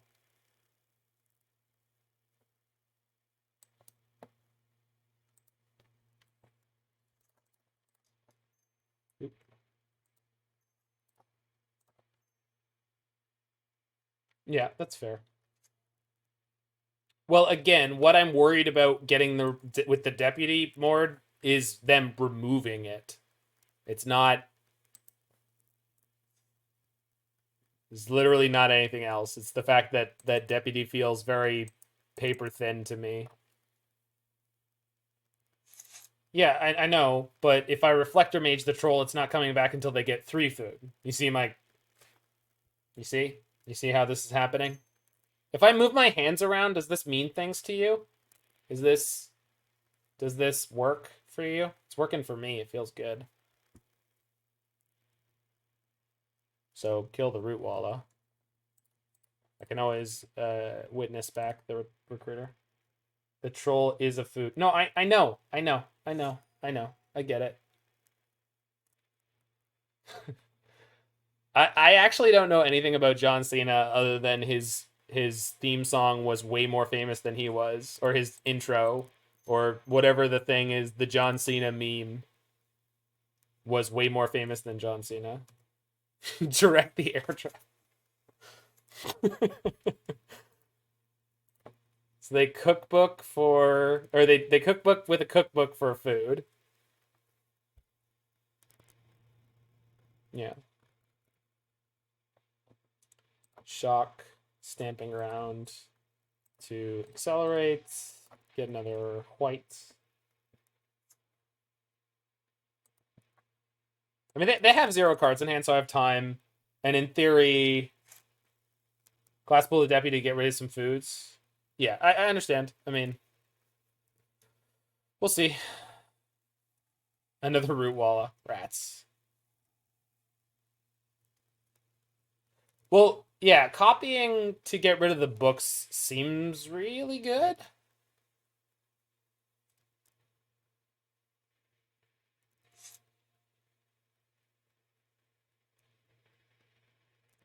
Copying Glasspool to get rid of the 2 cookbooks seems really good right now.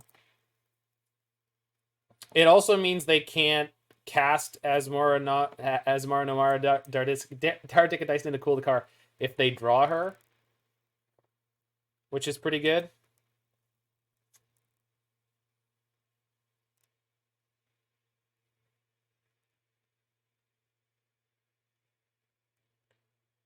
Yeah.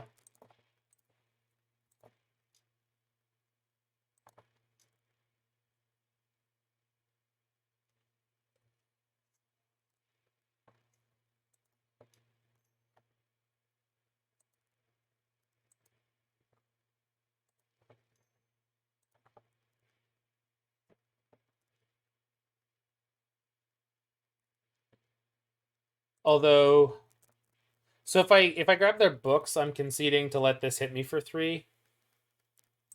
But I think that's probably fine.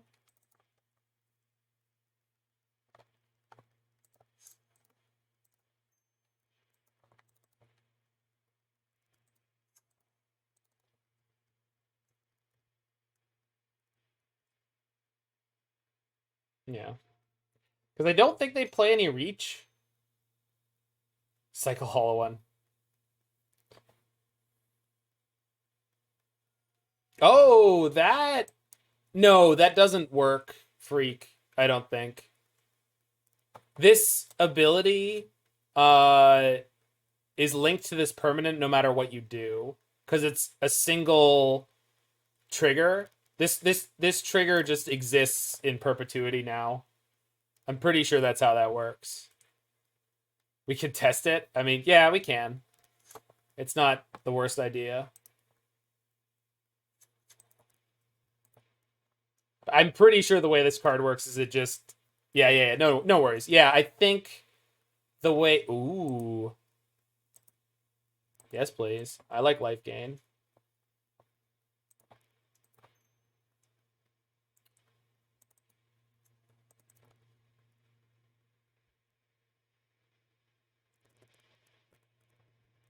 I think I'm supposed to grab Urian. Yeah. Well, am I... I guess I'm playing Dress Down this turn. All right. Probably worth it. I have 8 mana next turn. Yeah, so I can just Urian plus. Well, no, that's why we're life gaining and drawing cards this turn.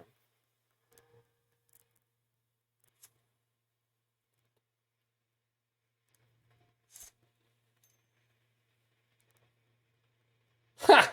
Good draw. That's fine. That worked. It's fine by me.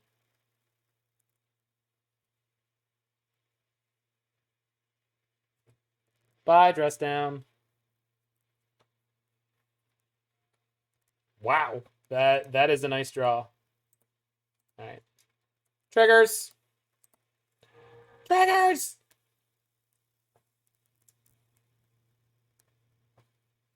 More triggers. Triggers for the trigger gods. Yo, we storming. Yo, I'm storming like Storming Norman up in this B. Yeah. Play Enigmatic. Win game.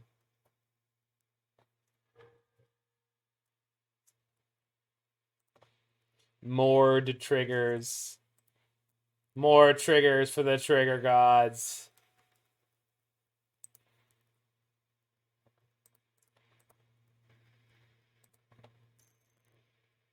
Teferi, Time Raveler. Let's slow things down. Let's speed things up. So the reason I'm plussing him rather than bouncing the Root Walla is the Root Walla is realistically not a threat. And having a Teferi minus for potential Troll King coming in is probably where I want to be.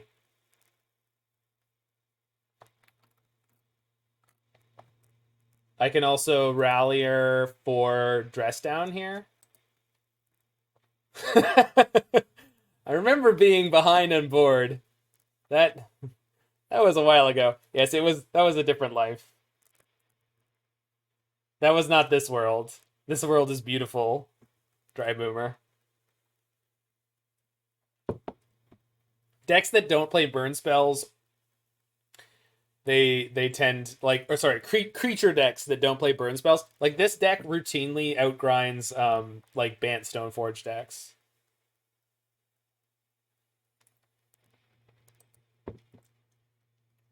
As long as you can get through the early game, it's relatively easy. So Qsilly, Firewalker, Thin Ice. There was 6 cards we wanted. Endurance.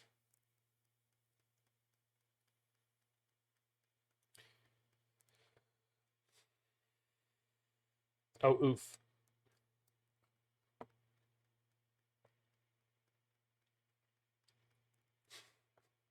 The biggest problem with this deck, Freak, is how often you will end up timing out on it, though. It's not fun in that way. Especially while streaming.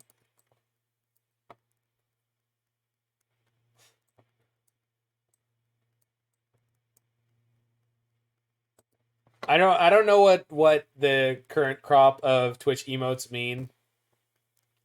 So I'm gonna say Keck W :D.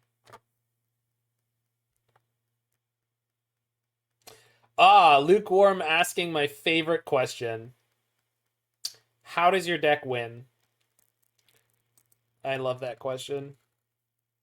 The answer in every deck that is my favorite and ever has been is eventually. How's your deck win? We'll get there. Don't worry about it. Duh, Bears. Oh, can't keep that one. Opponent kept their 7. Okay.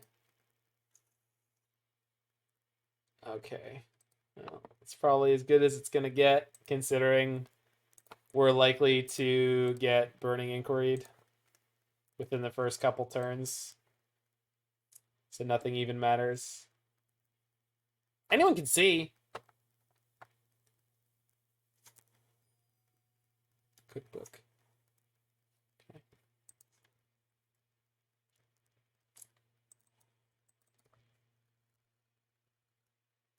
That was the test of endurance.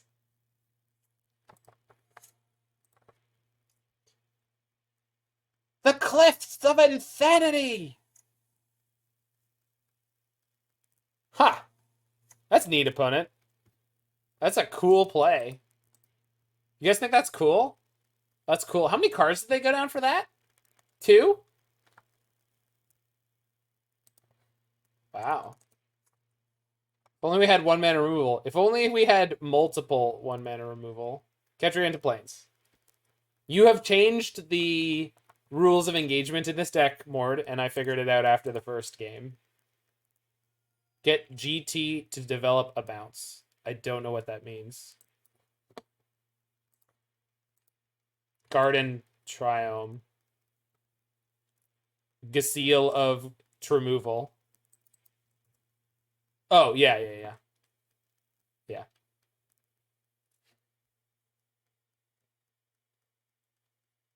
Scoop? Nobody expects Path to Exile.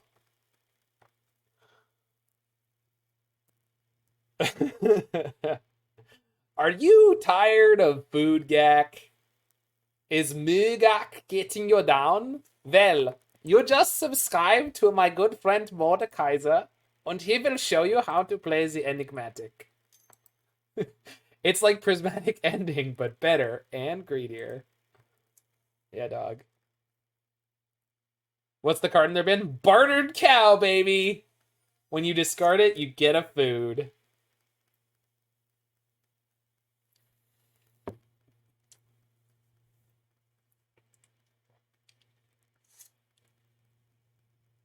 They just passed it back? That's phenomenal. So I don't have double white. So I guess I want another blue. And then we scry. Yeah. I just if I want both, I do this. I'm gonna look and see what they are. If Sythis is there, I want to hold the seal. Not likely, but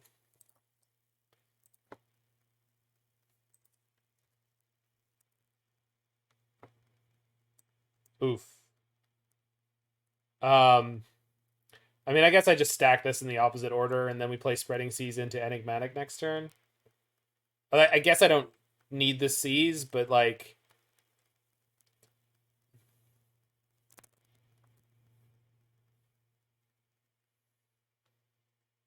this is a hard one. Mord, what would you do here? I literally don't know. Yeah, I know I need the land. It's like, do bottom Enigmatic, keep the seas? Yeah. Man, that's a little rough.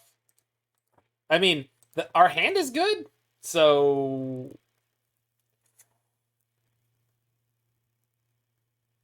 like I have infinite ways to remove their bashers. Like, yeah, I should have a lot of time. Their opening salvo was ridiculously poor. They got a second Troll King. Oh no! Oh. Wait, that's not a problem.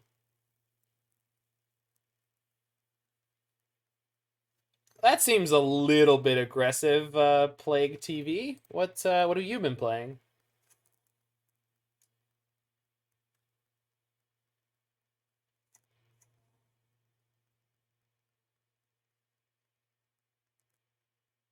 OP cast alphabet.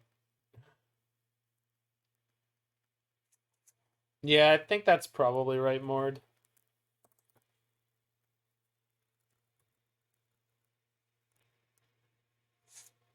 Well, let's see what I draw into first. Yeah, okay, that's fine. No, it's not fine. I tapped wrong. It'll be fine. I'm taking 1 hit for 3, but that's fine. I don't know why I punted so badly on that. Just brain checked out for a half second. No burning inquiry, please. Hasmore got locked in the walk-in.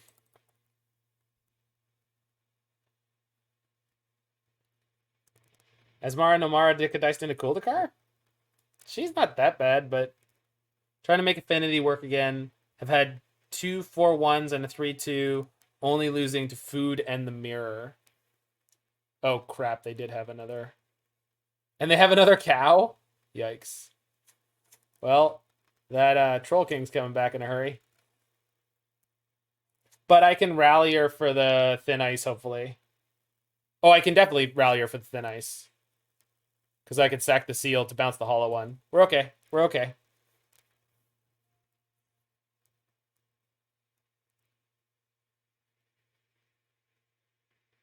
Okay.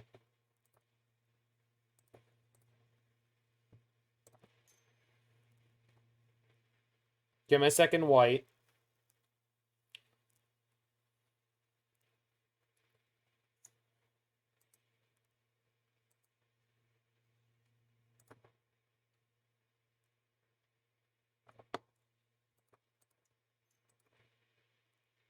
Thanks for the free value, opponent.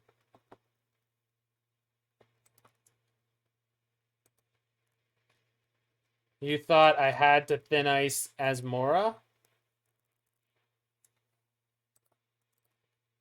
Why? I have concerns. Nag, it's fine. Good.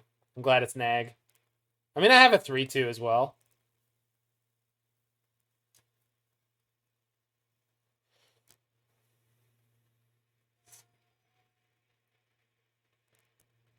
You thought they had the third? No, that was last game.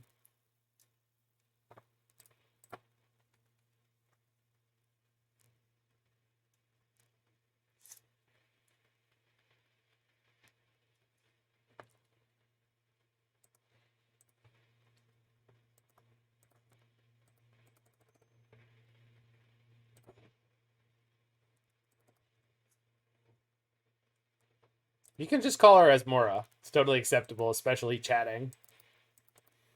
It's literally less work than Alphabet Lady and considerably... Like, listen, I don't want to be that guy, but... As Mora represents something for some people that is just very, very ubiquitous. They're just all over the world. There are people who, for some reason, their parents gave them a very hard to pronounce name. And maybe that's reading too much into it, but I... Uh-oh. No! Foundation breaker! I'm doing my best with it. Okay. Well, I'm at 14, so this isn't scary yet.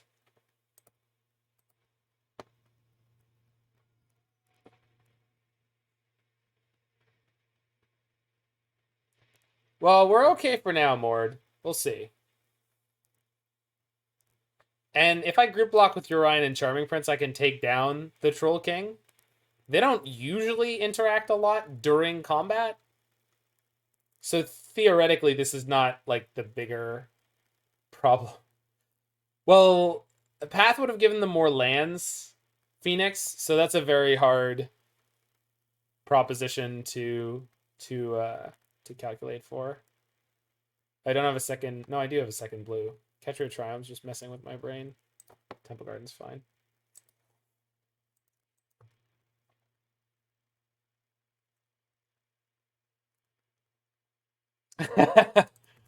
I will record that for you if you want, Freak.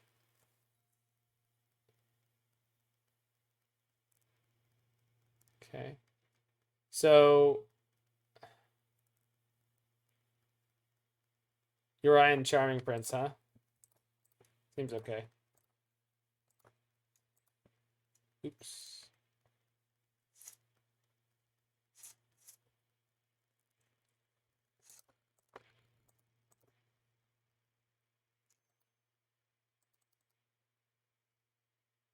No, I know what you were talking about, Phoenix.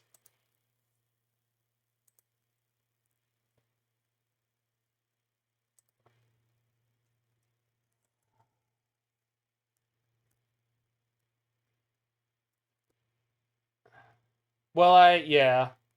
I mean...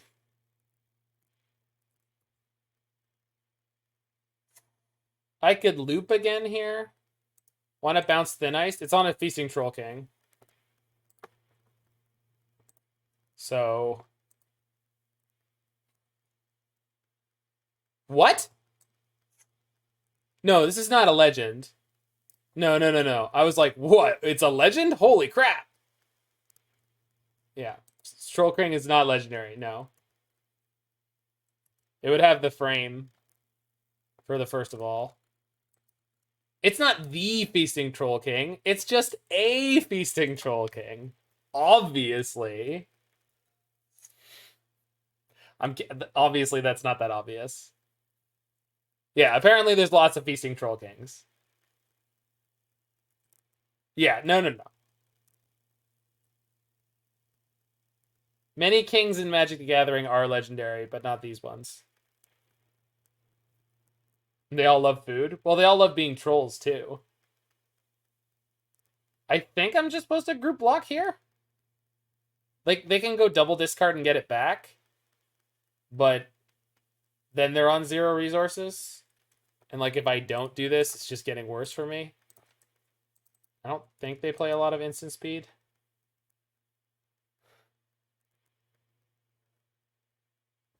Freak, are you trying to tell me your name wasn't already Feasting Troll King? Because Freak You Nasty sounds a lot like Feasting Troll King to me. I'm sorry, did they just discard a Lightning Axe? They had 2 cards in hand. And they... I could have gotten blown out so badly there. And I don't know why I'm not dead.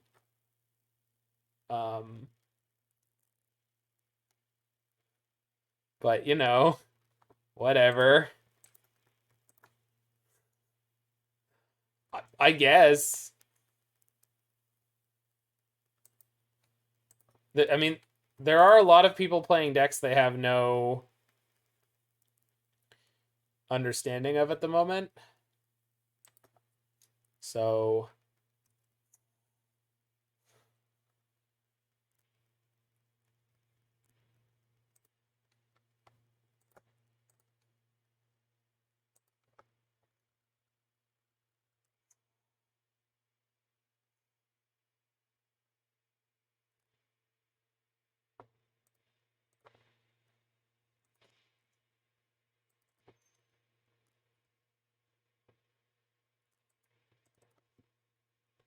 Well, what did you really want to Skyclave? Because they don't have red mana to bump their Brute Walla.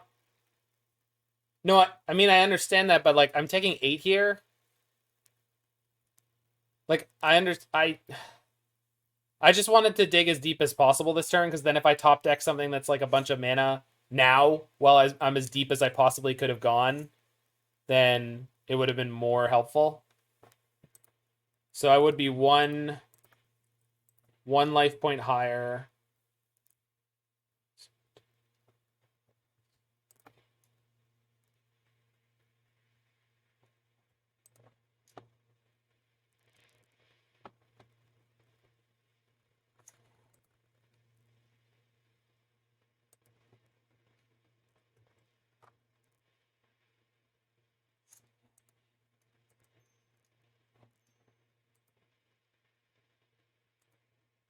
I think I was probably supposed to play the Seas first.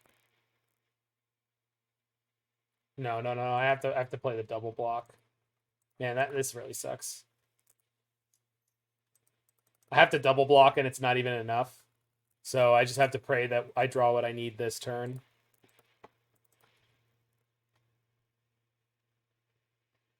Just kill the king, you're in too deep. Cycles, hollow one. Okay.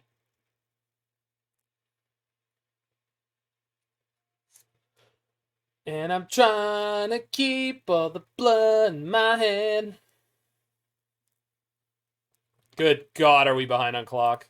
Sorry, I only just realized how clunky this has all been. Okay.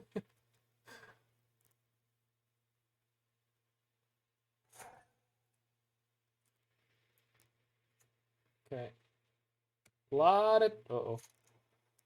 Okay. They found a Vengevine. Okay.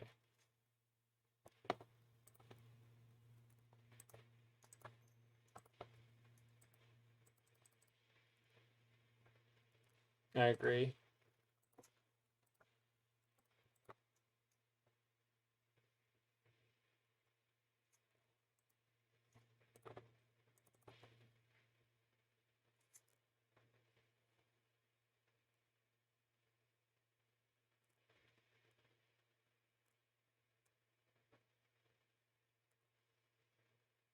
Yeah, that's the plan, Mord.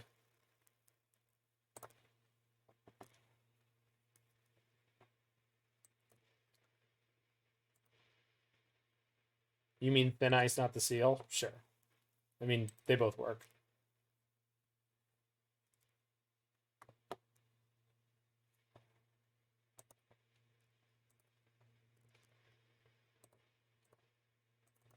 Yoink!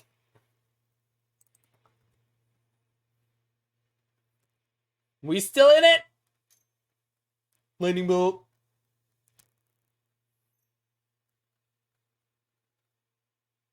Lightning axe. Okay, we're going to 1. It's close. It's so close. Oh, good.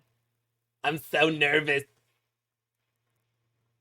Next turn, Rallier for print. I don't think I have another Rallier. I don't have another Rallier.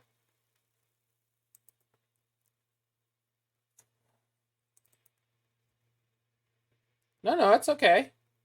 Yeah, Reflector. No, Reflector's no good. I'm dead with Reflector. No, dead with Witness. Lurrus works. There's an Omen. There's an Omen. Lurrus is the best.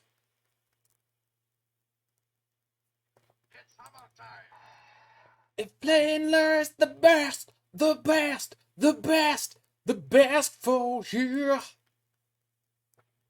If playing Lurrus the best, the best, the best. Where's Chase? I need people from Cypher's channel to know. Yeah, we hit 1,000. Good times. These are the good times.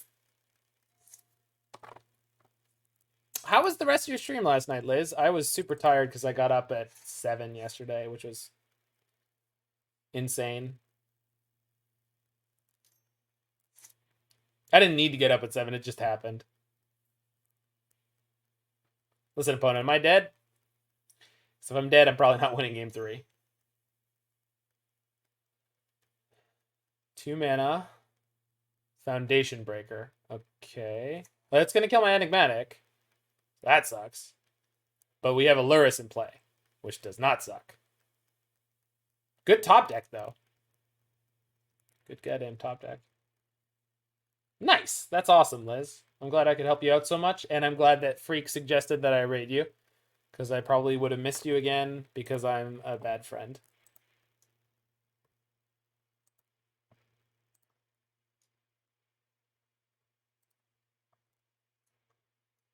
You've got a friend in me, but not a good one. You've got a friend in me, but like, I'm not, you know.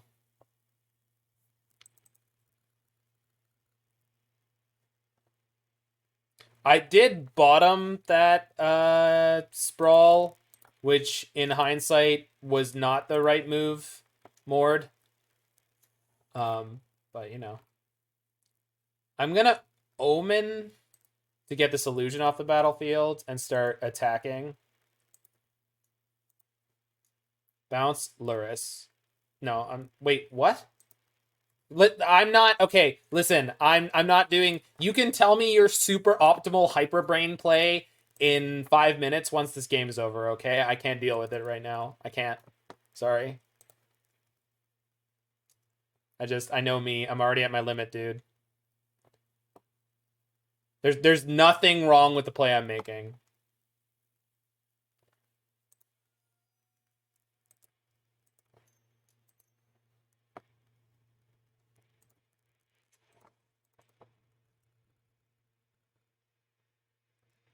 Like, I would love to entertain what you want to tell me, but like I'm already at lower than 5 minutes on clock, and I just feel like he's not going too deep. A lot of the time, the things that Mord suggests are 110% important, and like the how optimal that it is relevance. But I just know when I can't handle it anymore. Like, I could have killed them this turn, and I realized that a second after that I've made my play that cuts me off from being able to kill them this turn. But that's okay, because we're going to get there anyway.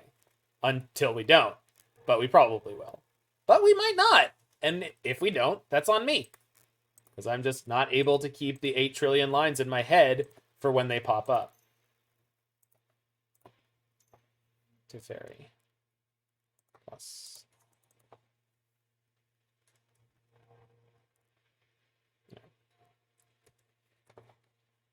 Okay, what was your line? Play is Sythis, Charming Prince, Slide the Lurrus, Omen on end step. Got it. I see. Yeah, my mind was like, Lurrus can't replay creatures. Not at instant speed. Of course he can replay creatures.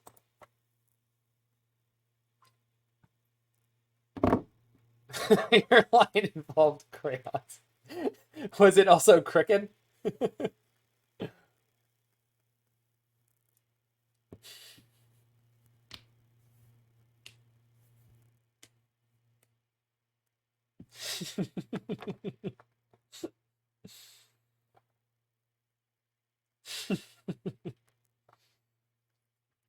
I've brought this up on stream before. One of the funniest things I've ever said contextually in my life was my one friend said something that was just very straight-laced, and my immediate response was, Patrick likes to draw inside the lines.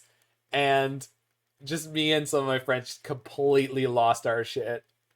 And it just will forever stick with me for like one of the wittiest, not particularly intelligent in a vacuum things I've ever said.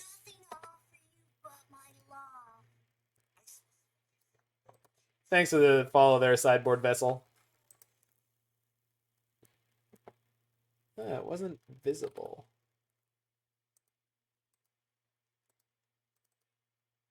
Must be broken.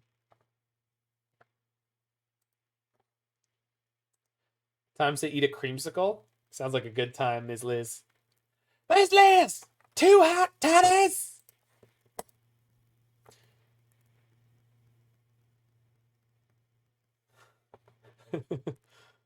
Guts MTG. All right.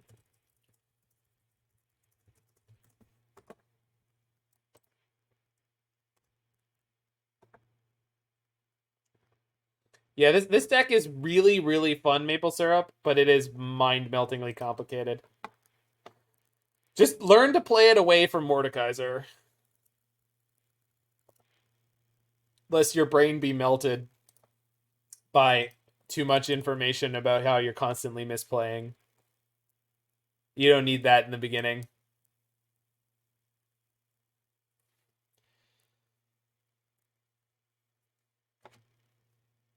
It's funny too because the person who pioneered this deck, Davius Minimus, there is a comment on my YouTube channel, and I've hung out with the guy a couple times, sort of online. Well, hung out in his Twitch chat, and he's hung out in my Twitch chat. Anyway, point is, there's a comment on one of my early YouTube videos of playing his deck where he's like, "Wow, I really like that line you did. I never would have thought of that."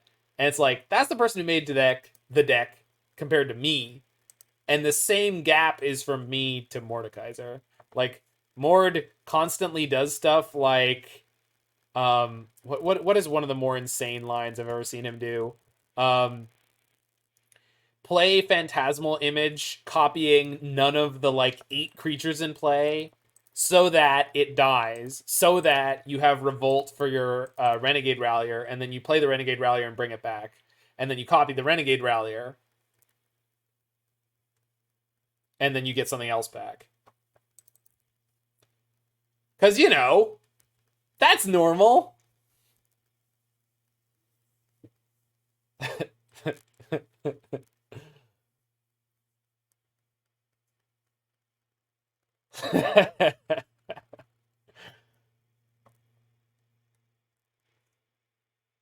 Okay, so we can buy a turn from the Dreadhorde with Dress Down.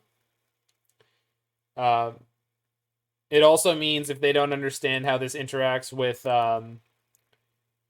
Scourge of the Skyclaves, they might play into that. It is possible we get punished for this if they have a Kroxa in hand. We'll see.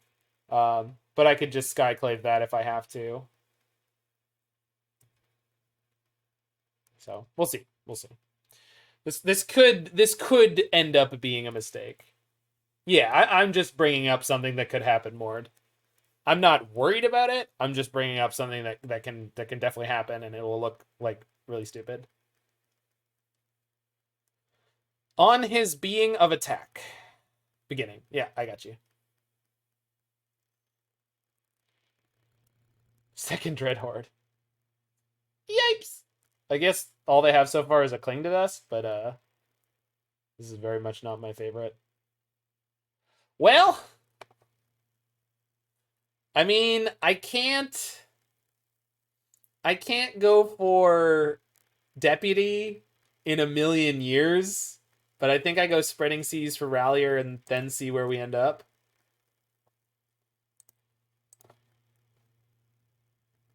Is Dress Down good? I mean, it's certainly going to look good in a second here. Rallier back the Dress Down? Yeah, I see that.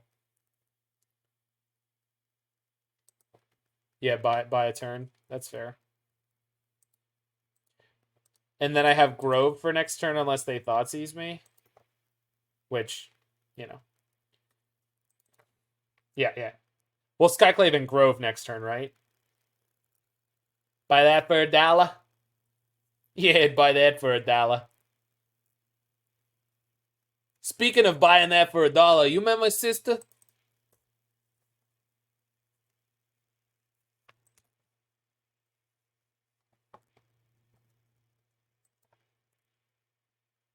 I'm not saying she's cheap, I'm just heavily inferring it.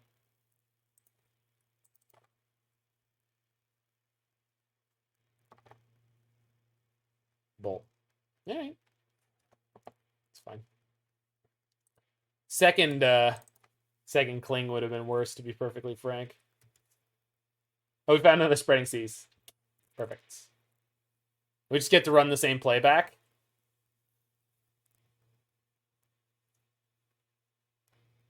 We need a card called Dress Up to go with Dress Down.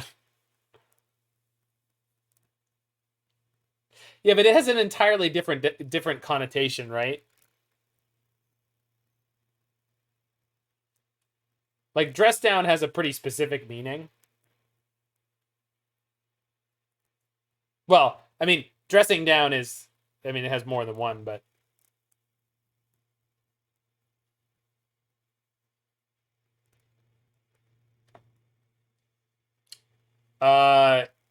Yeah, I mean, you can't do that, but you could do it for all the like known keywords. So for example, like you just say like for each creature that has vigilance in play, all creatures in play have vigilance. The same applies for first strike to blah blah blah blah blah blah blah blah. Yeah, that would be a reasonable card. So white, one.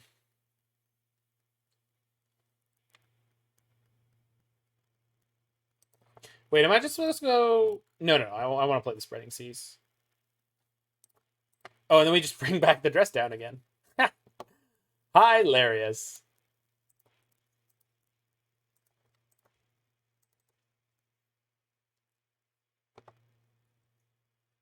No. But Phoenix, that wording just doesn't work. That's the problem.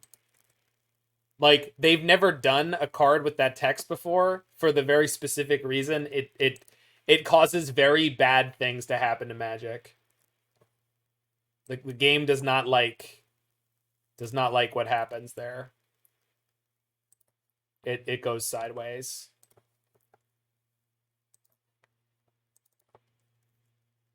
Oh, sure. I mean, it's not that it's not functional. Like, it does work technically, but you're gonna have a bad time.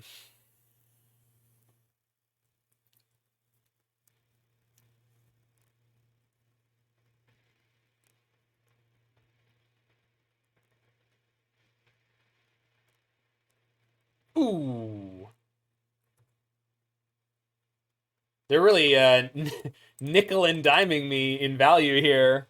I wonder if they can keep up. Many fools have tried.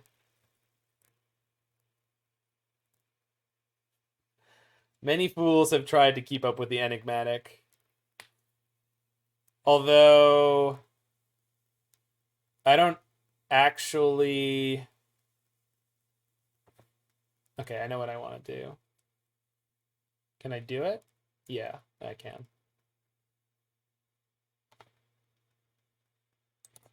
So, seal, groove, sack the groove for Lurrus. Lurrus gets back dress down.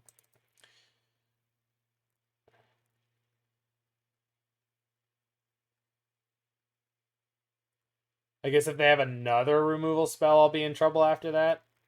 But, like, there's only so much you could... Well, I have the seal of removal. So, we'll be okay. Beware the groove! The groove.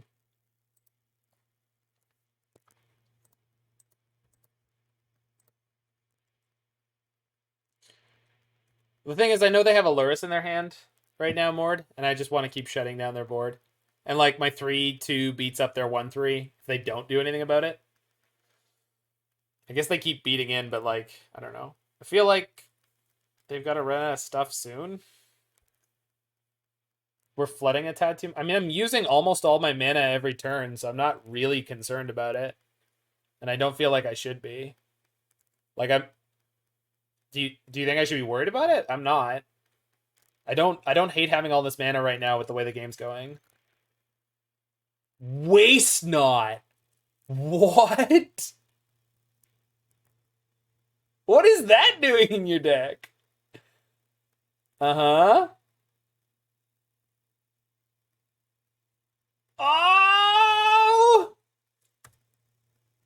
I mean, we could beat this, but, like, hot damn. That was unexpected.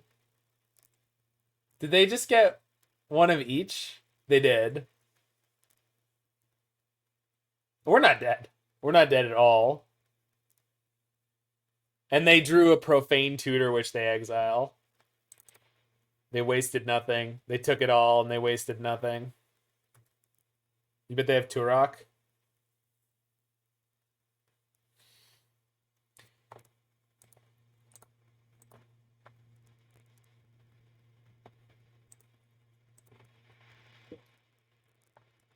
Oh, I should have bounced their Lurrus. Yeah. Big brain miss.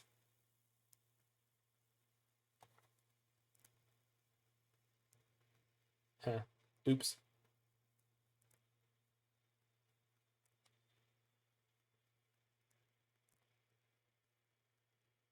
So I can play something with Lurrus, slide it with Prince, play another thing with Lurrus, but I have 1, 2, 3, 4, 5, 6 mana, which is 2, 3, 4, and then 1, and the last one has to be flash speed.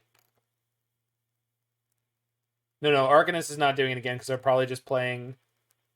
Teferi stops Arcanist and Tutor. We gotta protect it. Got it.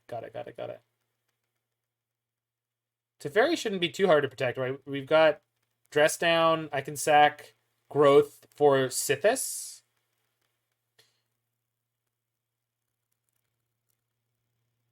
So play Teferi, bounce token, go end step, sack the Growth, get the Sythis, play Dress Down, shut down their other creatures. Seal both tokens. Well, I can just leave the seal until they go to combat and let them screw that up.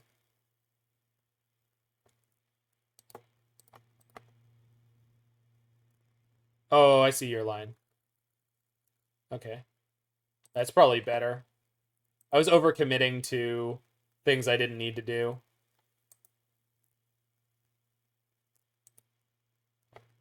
Hold on.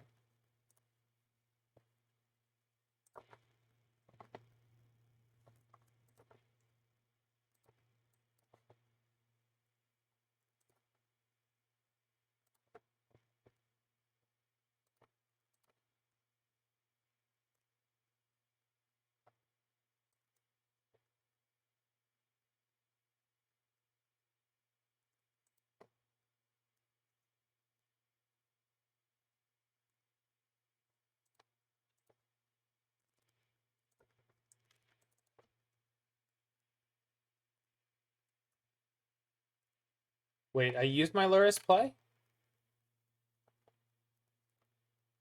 Crap. I screwed up something. Ah, I screwed up. I started listening to other people and I screwed up. Damn it. Ah, I don't know where I screwed up. What did I... I can't solve it anymore.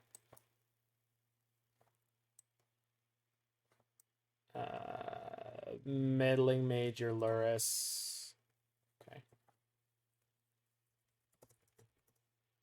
I used it on Seal? Didn't I have the Seal in play at the beginning of the turn? I had Seal in play at the beginning of the turn. I know I did. Ooze to exile. Alright. I screwed up. I can't screw up or I can't seal everything, though. Exile the Arcanist card? Oh, I have Teferi. Arcanist doesn't work.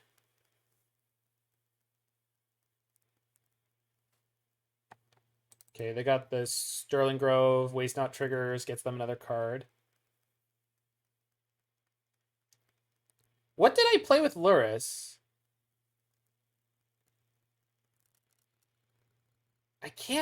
I don't remember playing anything with Lurrus.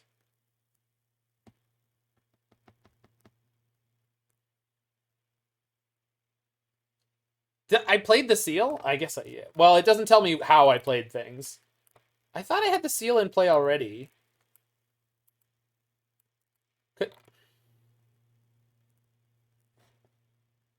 I did do that? Okay. Alright, sorry. I'm just, for some reason, my brain has just been melted since game 1 of this league, and I just can't track this deck. I did use Seal 2 times. Okay, that makes sense. Alright, well, we're probably fine here. They have one unknown. They haven't cast it yet, which I assume is good. Yeah, this deck is super nutty. They're activating Lockthwain?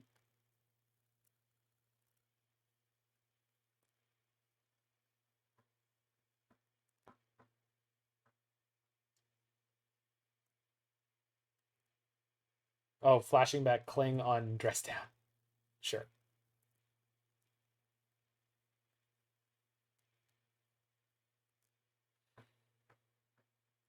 They don't like being dressed down anymore. What did they find? 1 black. Another discard spell? Push. That's fine. Opponent, I can just replay that. Did you? No? Okay. Don't worry about it. You're going to be fine.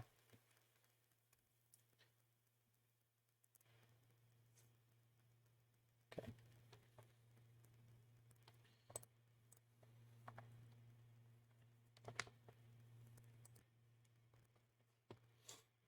So play something with Lurrus, Charming Prince. I don't have an instant speed thing to play with Lurrus.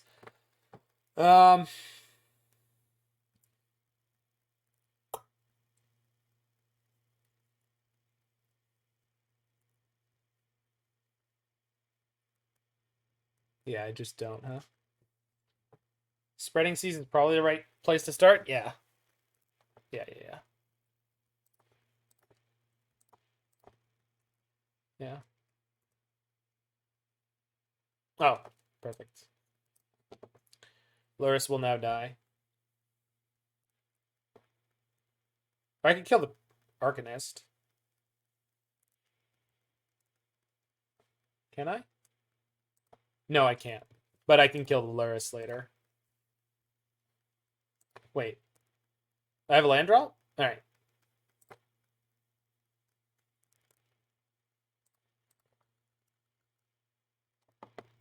Well, what's the point of casting Charming here? Just to gain life?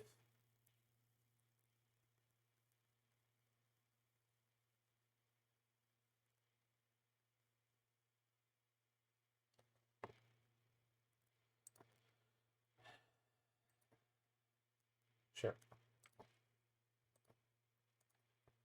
Yeah. Yeah. I get it. I'm just checking before I do something colossally stupid and have you screaming at me in all caps again.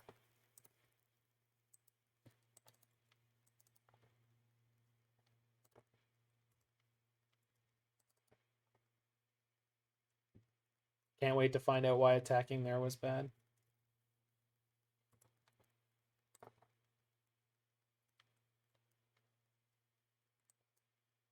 Don't I just grab their waist knot?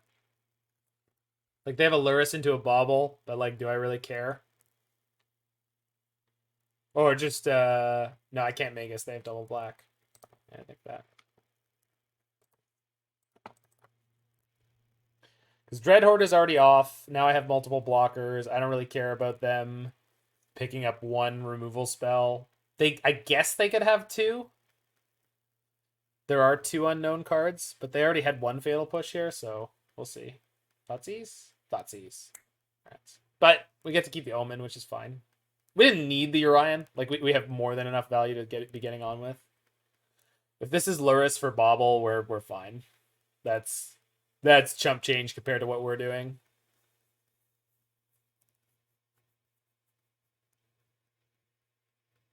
They can't even play whatever card it is that they got. So Profane Tutor in their deck seems pretty loose.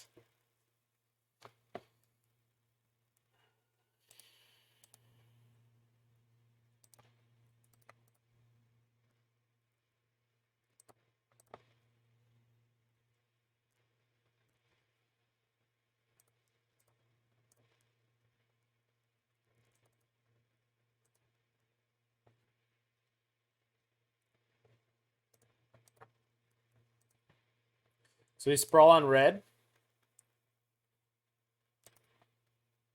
Sack Omen.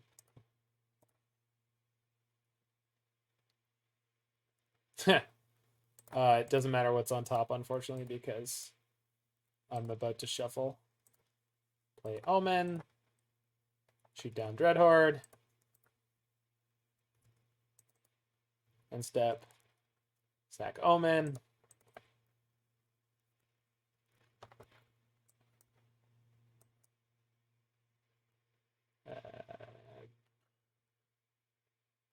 Get Witness. Witness back. I don't know.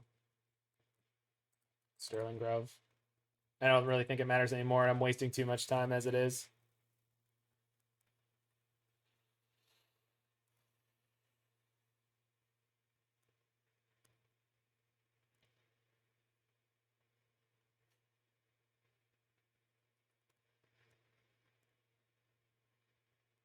Okay. Okay.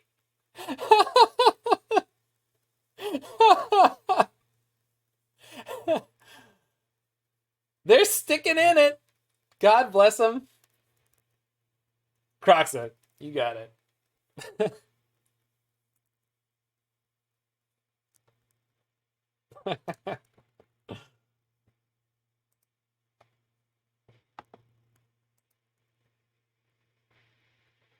Thoughtseize. Sure. Whatever you want, opponent.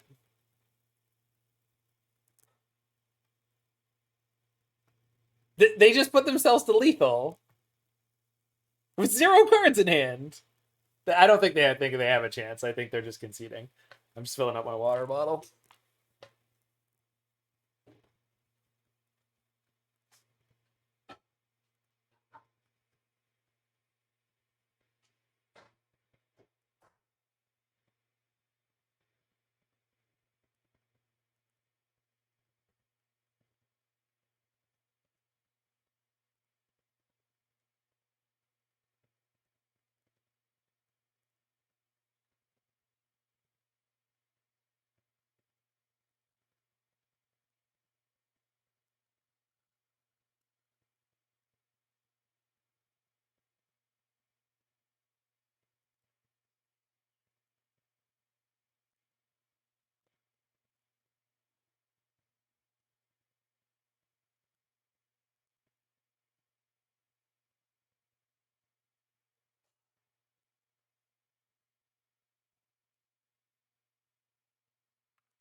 All right.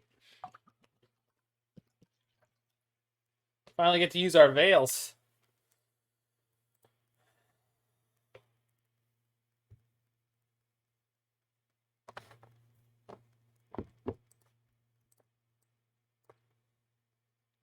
So Veil good.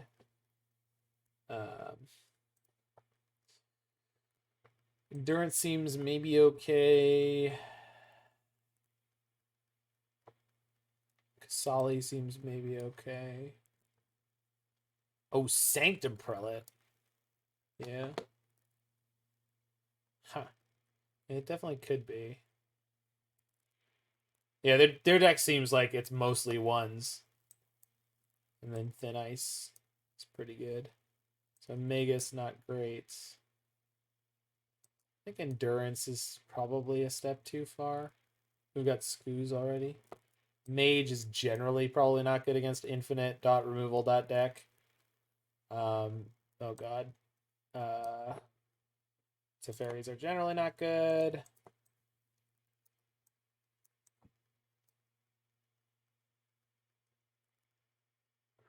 I feel like Ephemerate's pretty loose. If we can't make it through the early game. Okay to keep one, but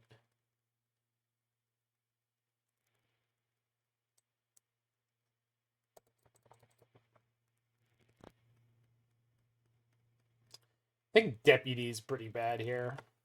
I probably should have boarded that out, but I'm not going to worry about it too much.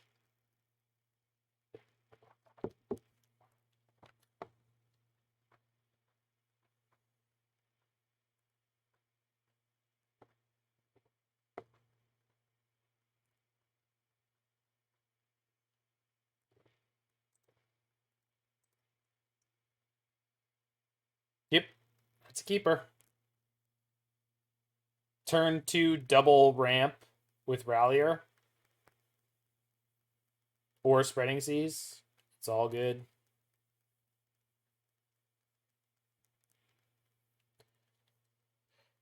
All right.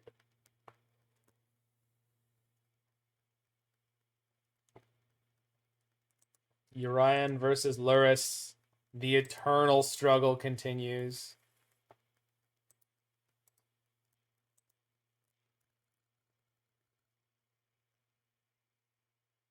Yeah. I usually don't count the second one that you get on the Ephemerate RK just because I feel like I never get there. Like like bad things always happen to my creatures. But it definitely could be. It definitely can't happen. I just feel like my creatures always end up dying. Like a lot. Modern is just such a creature focused format. People are just completely kill crazy for your creatures all the time.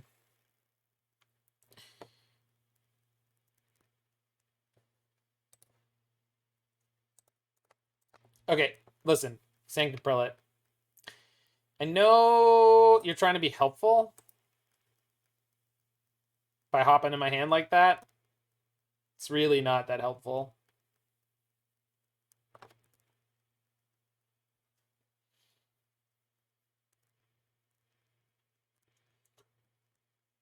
Like, I know I boarded you in and you're really excited to hit the battlefield. I get that.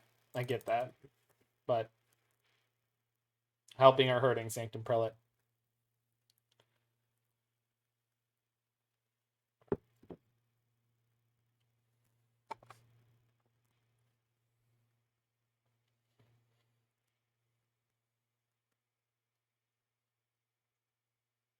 Croxa? Dreadhorde. Well, the uber rampening begins.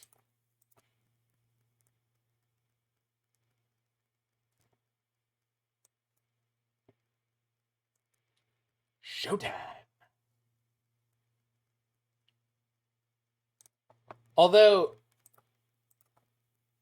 maybe the better play, though, is not to aggressively play the Ephemerate, but just to sit on this. Because they're likely to play a removal spell. And I think I want to respond by dodging my Rallier. And if they don't have a second removal spell, I get rewarded for this. Yeah. Like, I'm just going to sit here and block, so they really should remove this. If they have double removal spell, all right. But... And then next turn I'm playing Enigmatic potentially anyway. So... It's possible they're playing sideboard. What did it, Feed the Swarms? To get rid of the Enigmatic. But once it hits the battlefield, I think I'm going to be pretty comfortable with it. We'll see. They're struggling on what they're going to do, so I feel like this is perhaps was a good choice.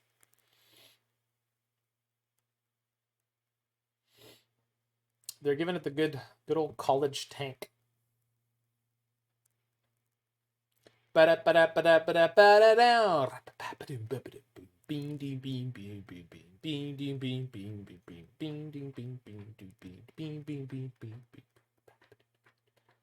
Ooh.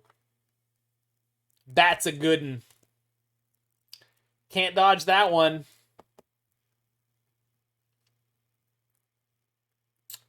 I think I want to cycle the Ephemerate for a land anyway.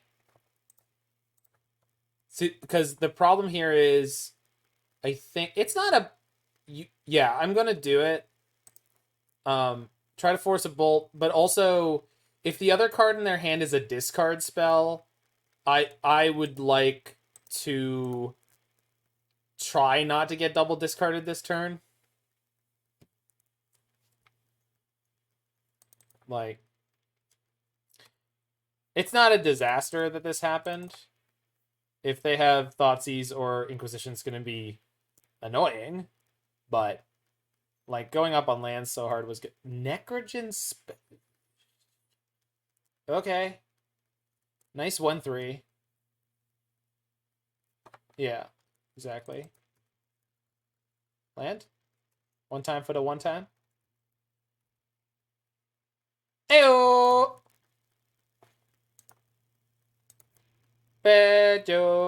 No, I know why they're playing it, Mord. I just feel like their deck has a lot of moving pieces, and they've put themselves at a disadvantage by trying to do too much. That's all I'm saying.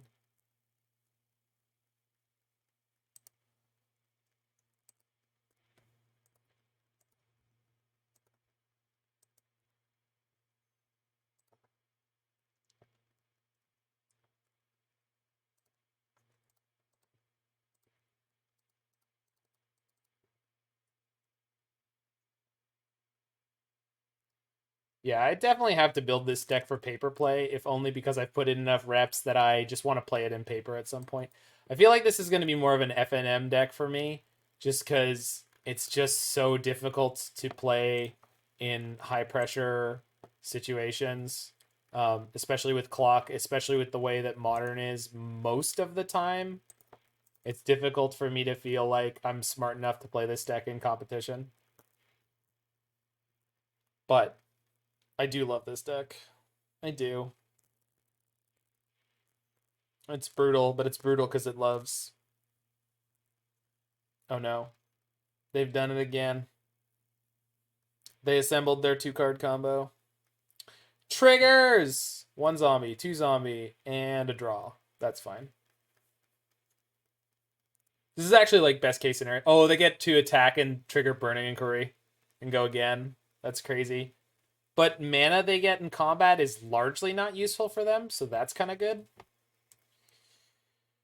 Also, they got cards in my graveyard that I might be able to use at some point in the future. Not yet, realistically, but they're sacking their Arcanist. It's an interesting choice. Unless they hit black mana and a Fatal Push, because then they can Necrogen Spellbomb me. Okay, we discarded Second Incarnation, Prelate, and a land.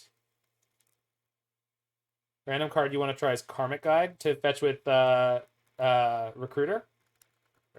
Yeah, Recruiter is the name of the card.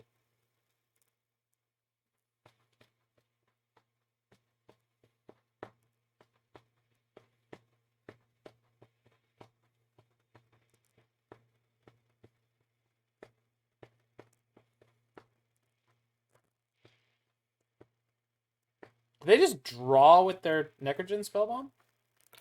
No, what happened?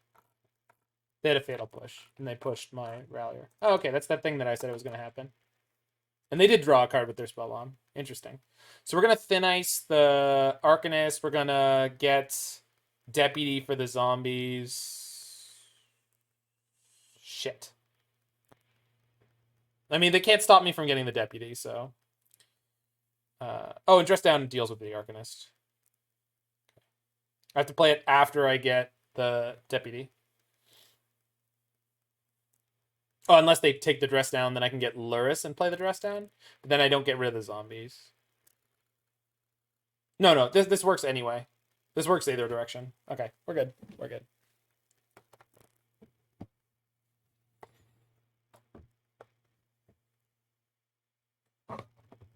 Oh, yeah. Double Enigmatic will get, yeah, Karmic Guide. No, they got to draw a card from taking my Thin Ice. So, which version of the things did I say that I'm doing? I'm playing the Dress Down after I fetch up Deputy for their zombies. Yes. Which is 2... And that's it in terms of mana that I need to save for that. So I can play Sprawl. Yeah, I'm trying to be aggressive on time, RK. The problem is this deck, it's very easy to all of a sudden die because you made you played a little bit loose. I just tapped off my double blue, so I can't play the Spreading Seas now. Which is not a huge problem, but I was supposed to do that. I was supposed to be able to do that, and it was not supposed to be a problem, and now it is. And now I'm talking about it instead of playing quickly. Yeah. I can't Spreading Seas and still play the Dress Down Mord. I can't do it because I tapped my Breeding Pool at a time where I didn't need to. I just talked about how that is a thing that I did. Because I was talking. Spreading myself. Okay, yes, that is the thing I could have done. Yep. Yes, you're right. Hooray. You're always right. I'm not spiteful about it. It's just really, really annoying when I'm like, I'm making mistakes, and I'm talking about how I'm making mistakes. And then I find out that even that's a mistake.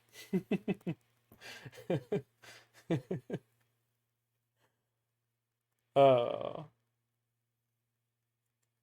Yikes. Thoughtseize. Yikes. There goes Urian.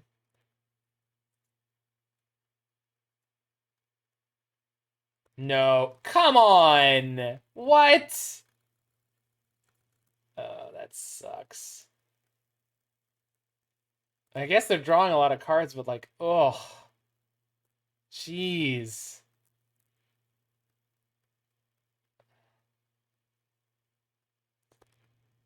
Oh no. Now I'm gonna lose this game, huh? And if I had that Spreading Season play, it would be a big deal. Because now I can only get 2 drops and none of them are particularly helpful. I mean, I can clone Deputy with Phantasmal Image. Which I assume is still in my deck.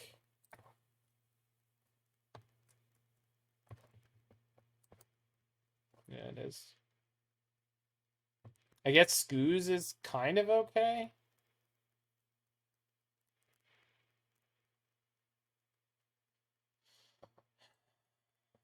Scooze is probably fine with how much mana I have. Shuts down a lot of angles of attack from them.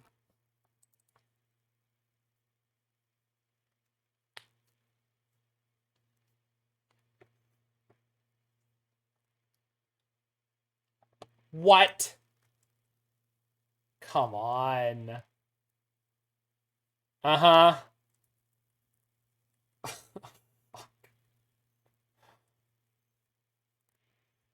I mean, oh my god. They got 12 mana? All they got was mana? Alright, I'll take it. Can I eat all the permanents in their graveyard? I think that I can. Not all of them. Take the explosives. take the Spell Bomb. Yeah, because there's 2 baubles, and I can't let them cast off of Dreadhorde. So I could get both the baubles and then leave them with nothing that they can play, but taking the Spell Bomb and the Engineer Explosives was more important, unless I missed something else, but I don't think that I did. They can play Cling to Dust at least once, which could be problematic. And they still have 2 cards in hand, so. And they have a Castle Lochthwain, so they have tons of options. If I get a second Enigmatic, though, I can fetch up Sythis, and then Sythis can fetch up a 3-drop. So we could start to rebuild. We'll see. Eat stress down, sure.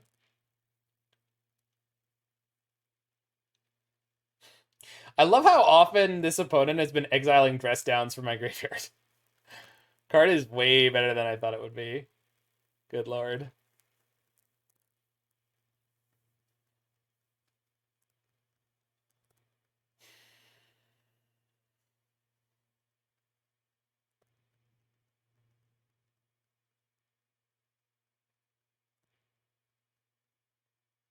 There's the bauble with Lurrus. It makes me think like they're close to running out of stuff they want to do. Lochthwain, yeah.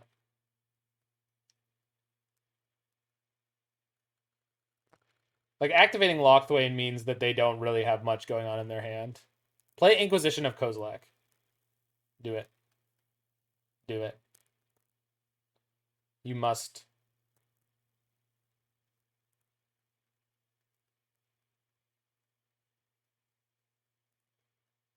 It's not optional, opponent.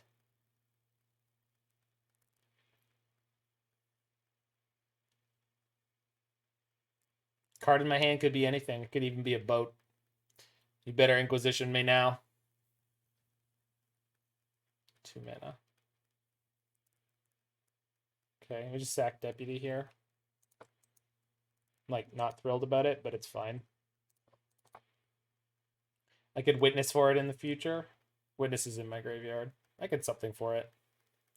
Don't know what, but...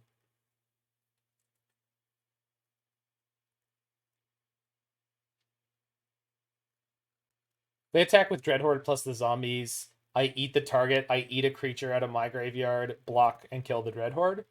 If they just attack with the zombies, I eat a creature out of my graveyard, block a zombie, and kill it, which explains why they didn't attack. Scavenging Ooze eats their bauble. I agree with you, Mord. I'm just explaining... Yeah, I'm just explaining why they're not attacking and working through it myself.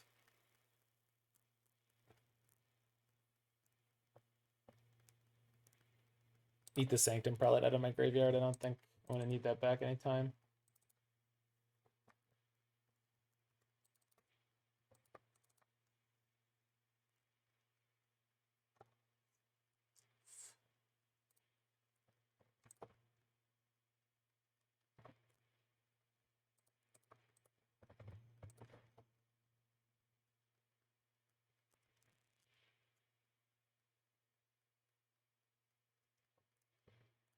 You can't get back 3-drops besides Endurance.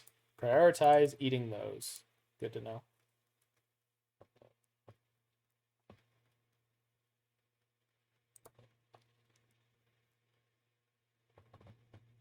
So I get Sythis. Sythis gets... I don't think I have any Ralliers left. Pretty sure I don't. Image their Lurrus. Oops. Too late. Play my own Lurrus? I don't have a single Omen in my graveyard. I can't believe it. God damn it.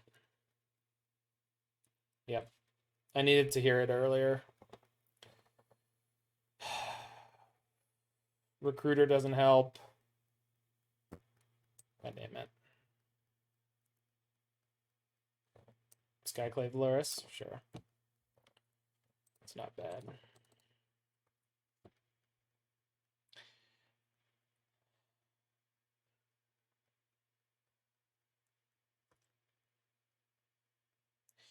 Only 2 Skyclaves and only 2 Ralliers is tough. But I guess all the clones. It's just that I never got good at leaning on the clones in this deck. I always screw them up. There's just a lot that goes on with them. Phantasmal imaging your opponent's stuff is such a huge line for this deck. You can do it all the time. It's crazy powerful. And is definitely one of the things I miss most often.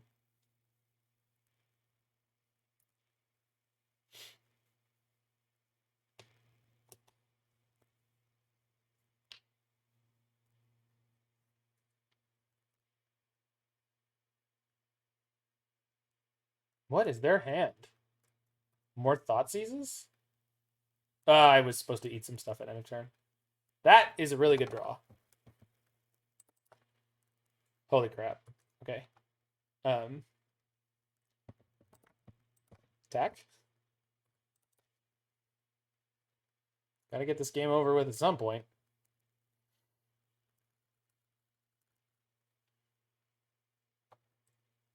Okay.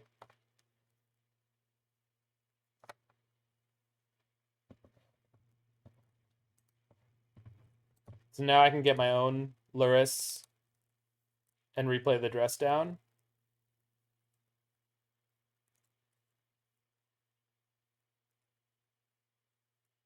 You said they have a bolt they could take this opportunity to kill. Holy crap, that's a good draw.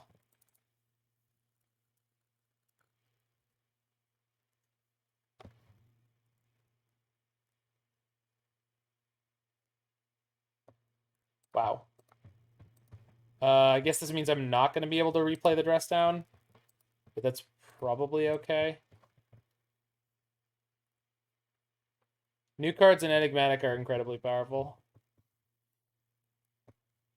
Oops. I have a dress down to play. Bad. Yeah. And bad. Deserve to lose if I lose. Reflector Mage. Listen, I'm under time pressure. I've got the greatest Enigmatic Incarnation player in the world watching me. And it's very, very difficult. All right. So I'm not going to be hard on myself. I'm just not. Hit Kasali Pride Mage.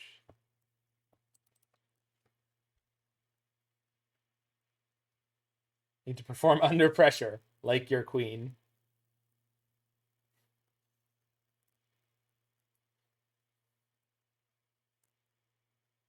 Four mana at the end of my turn. What is this? Boil? Obviously not Boil. Boil is not an X spell. This looks like an X spell. Oh, it's Cling. Okay, that's fine. So yeah, I screwed up big time in several different ways there.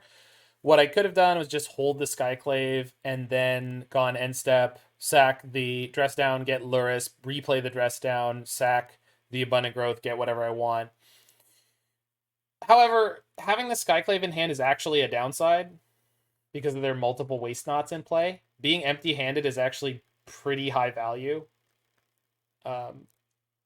Reflector Maging, their Dread Horde had some value in and of itself, so it doesn't feel too bad.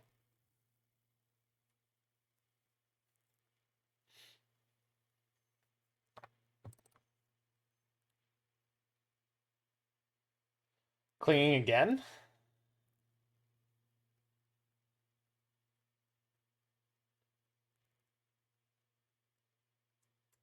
How many Burning Inquiries have they played? I feel like it's 3. Or just 2? Just 2.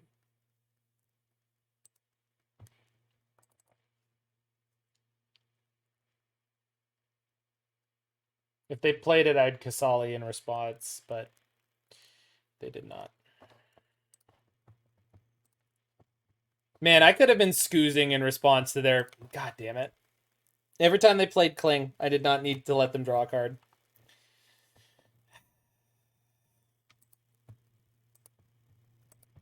Well, punt for punt, I guess.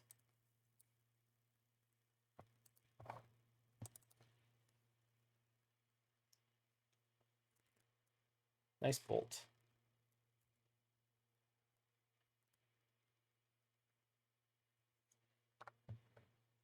And we continue to not be able to draw to whiff off the top.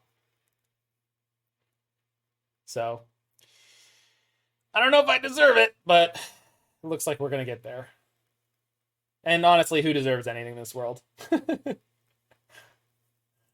Where's Pyganti? I need some nihilism memes in my life from a philosopher.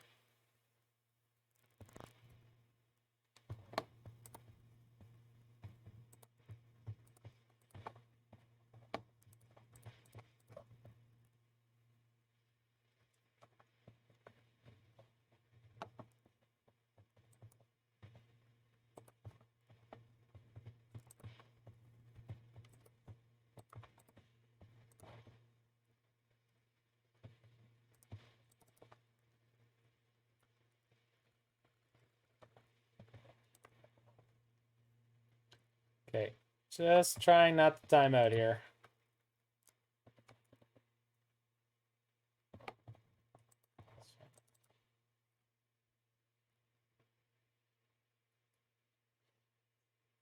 We've seen an Anger of the Gods out of them. Like, it's in their graveyard right now. So I guess if they had that, that would probably be such a time problem I would lose. So I'm really... Okay, the fact that they just played Dreadhorde means they don't have that. Second Dreadhorde. Okay. Third Dreadhorde. Okay. I still think they're dead on board.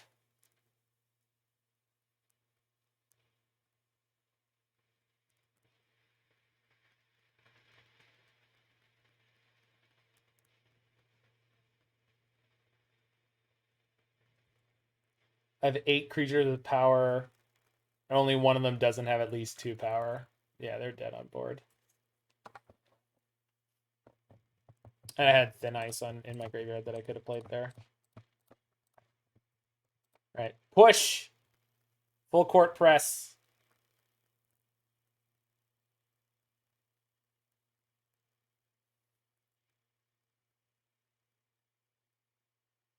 So they've made 0 profitable blocks here, and they're dead. Excellent. I've killed you. Got him. And the time gap closed nicely. I think I was down by like 8 minutes earlier. So we done did it. We got another one of our patented 4/1s. The whole time my computer running like sludge.